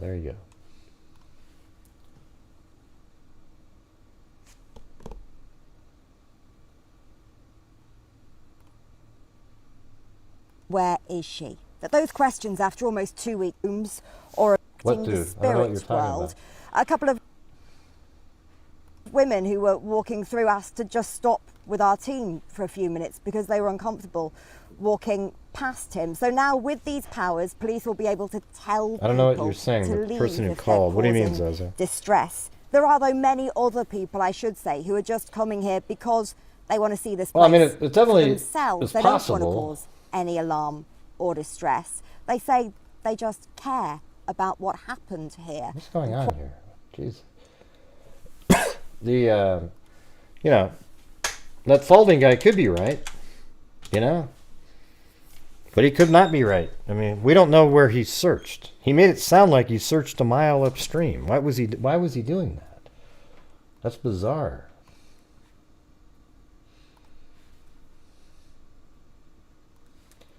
So this thing right here, is that what you want me to... I don't know what you're saying here. Others, though, what happened here seems There's to the be bench. impossibly intriguing. And that's why we have this situation now with police saying they are issuing this dispersal order, because there are concerns about people coming here essentially to try and investigate what happened themselves. Yeah, that's what they do here. For some, Everybody does this goes well beyond the standard level of pondering or internal questioning. We've been told about people knocking on doors in the middle of the night. What guy? It's a lady talking here.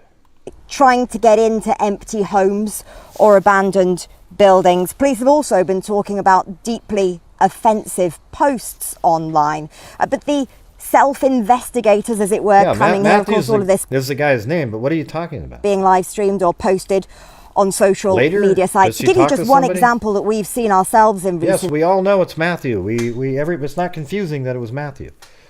What I'm saying is, does he pop up in the video right here at some point? Days, a man standing on a completely unlit path, live streaming, claiming to be contacting the spirit world. A couple of women who were walking through asked to just stop with our team for a few minutes because they were uncomfortable walking past him. So now with these powers, police will be able to tell people to leave. That's what you got to say, though. Later in the interview, she interviews it, but so far we've 1:20 in and there's nobody. They're causing distress. There are, though, many other people, I should say, who are just coming here because they want to see this place for themselves. They don't want to cause any alarm or distress. They say they just care about what happened here and quietly walk along the side of the river. Earlier on, I spoke to one group of people who were doing just that. And Melanie, you're going to get yourself in trouble. Why? I was curious, to be honest, really curious. I've been watching on social media since it's been happening, and I just thought I'd see. I don't think it sounds like this guy. This guy, his voice is deeper and rougher. For myself. Some people will think it's weird. He has the same accent. Coming here. Yeah. What would you say to that? It is a bit eerie. It does feel a bit weird. But the fact that you've chosen to come here. Because I just didn't want to take other people's words for it, you know what I mean? I've been watching so much online on YouTube videos. Mine? Did you watch mine? Well, despite the searches for almost 2 weeks now, with divers checking not just the water here, but also miles further along out in the coastal waters as well today, there is still no... Yeah, I don't think that was him. All right. Well, you guys, guess what? That's it, man. I have no more to offer. We'll give away a notebook tonight, though. Jesus. Yeah, right, One Shot. You're kind of bizarre, One Shot. You always say really weird, kind of, not normal shit. You ever wonder about that? Just curious. All right, let's do a...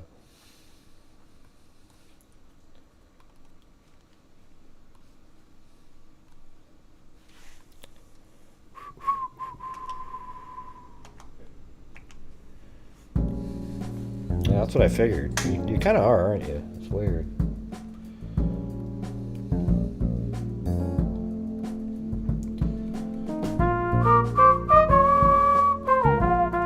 Thanks, Brianna25, K-Me, Eugenie, Georgina Stoliker, K-Me, Christy, Kathy Freidenmaker, Kathy0205.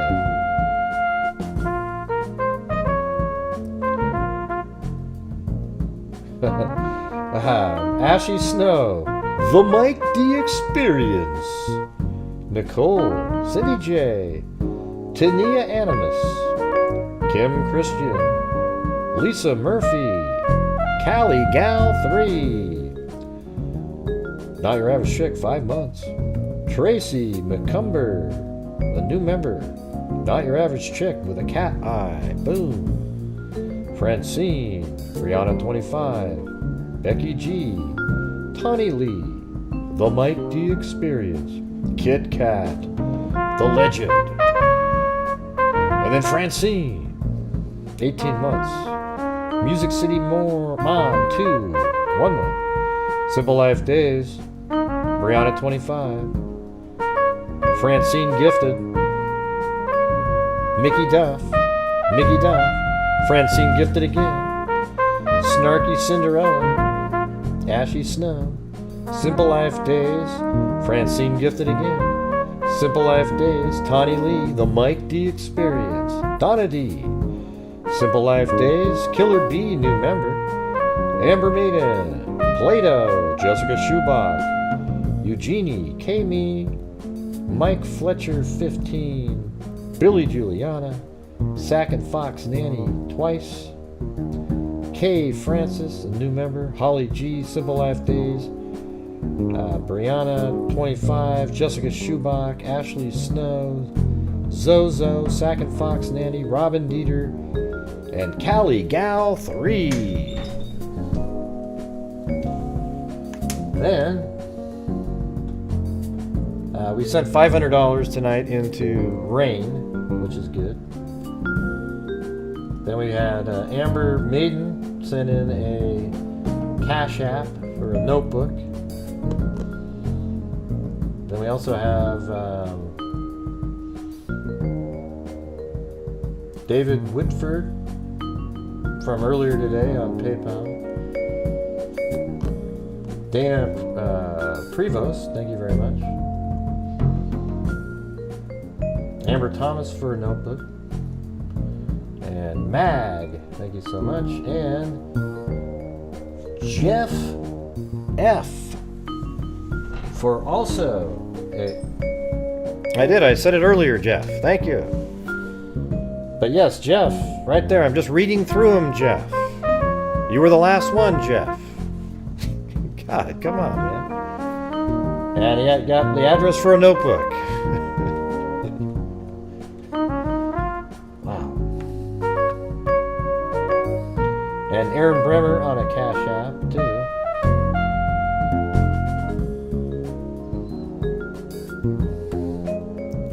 Thank you, Jeff. I see your address sitting there, though. I was just getting to your name within 2 seconds. All right.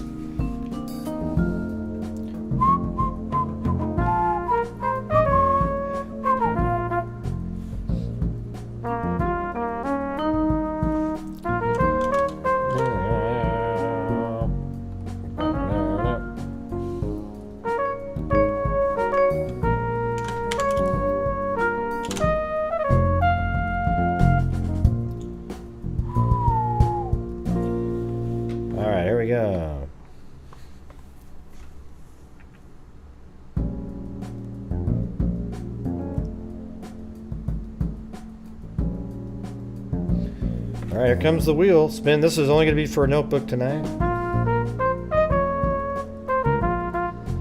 But if you happen to buy a notebook on the same night, then I'll send you a mug regardless.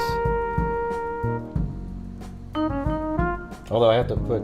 I think I need to put Jeff in there.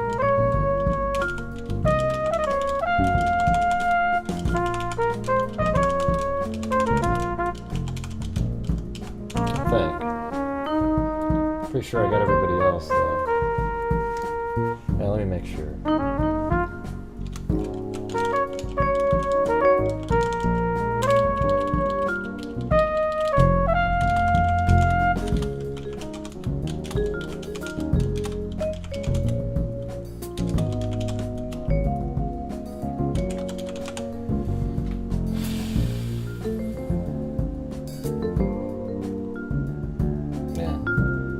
Well, anyways, if you're not all in there, it's just, you're doing the show. It's hard to catch every single one. All right. So, anyways, here we go.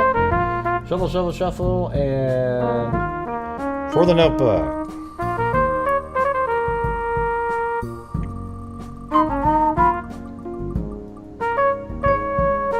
Is that blank? That's blank. All right, here we go again. There were some blank spaces on the text file. Look at that. It's going to be Jeff. There you go, Jeff. You get your mug instead. And the notebook that you ordered. Pretty good, right? That's pretty funny, don't you think? So you get the Freak Heart mug with a sketch. There you go. It's already got your address, so I know where to send that. That's pretty funny, though, isn't it? You gotta admit, that's pretty damn funny. Yeah. Anyways, thank you guys very much for being here, helping support the channel. Turned out to be sort of a lower end normal type of night, but so that was kind of good. So thank you guys very much. Tomorrow we got another show. Hopefully we get some answers, though, in the Nicola Bulley case at some point. Right? Okay. But anyways, thank you guys for all hanging out here the whole time. We made it. We did another show. A lot of interesting cold cases that were solved. And so, awesome. All right, we'll see you guys later, all right? So, as I always say, everybody, until next time, be safe out there. And a 1, and a 2, and a 3, and a 4, and a 5, and a 6, and a 7, and an 8, and a 9, and a 10, and a 11, and a 12. God, I hate when you do that, Grant. What do you mean? I'm just counting away because I have nothing to say. I know, that's what I don't like about it. That is a crime dissector, plug rejector. I'm a certified human lie detector. Gonna get ya On a stretcher, if you try and play me like an old projector. Crime sector is my nectar. Professor Gray is gonna give another lecture. Crime collector, freak connector. And I'm always gonna be a protector. Fool deflector, interceptor. And I'm neater than a spectre with a vector. On his spectre, with all respect, y'all. Just remember, I'm a temple fucking objection. I have no agenda. I'm a pretender. I'm a secret to your strength without a blender. And in the end, I'm gonna send you on a mission to reveal the true offender. Yeah, so I'll just get right back to work. All right, everybody? Back to work. Good night, everybody. Jane. Wow. You okay? I'm just fine. Oh my God. We don't need to have you start some new thing there, Mary Lou. What do you mean? Well, you don't like your personality? I know, Gray. I'm trying to change it. Well, what are you going to try to sound like? I was thinking of doing Humphrey Bogart.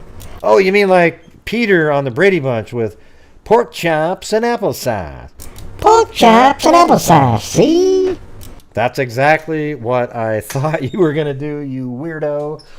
Find somebody else, okay? Maybe do the sound that Pac-Man makes. That's kind of like that, but yeah, why would you do that? That'd be weird. Because you told me to, right? Oh my God. All right, guys, we'll see you later. Probably tomorrow. Anyways, be safe out there.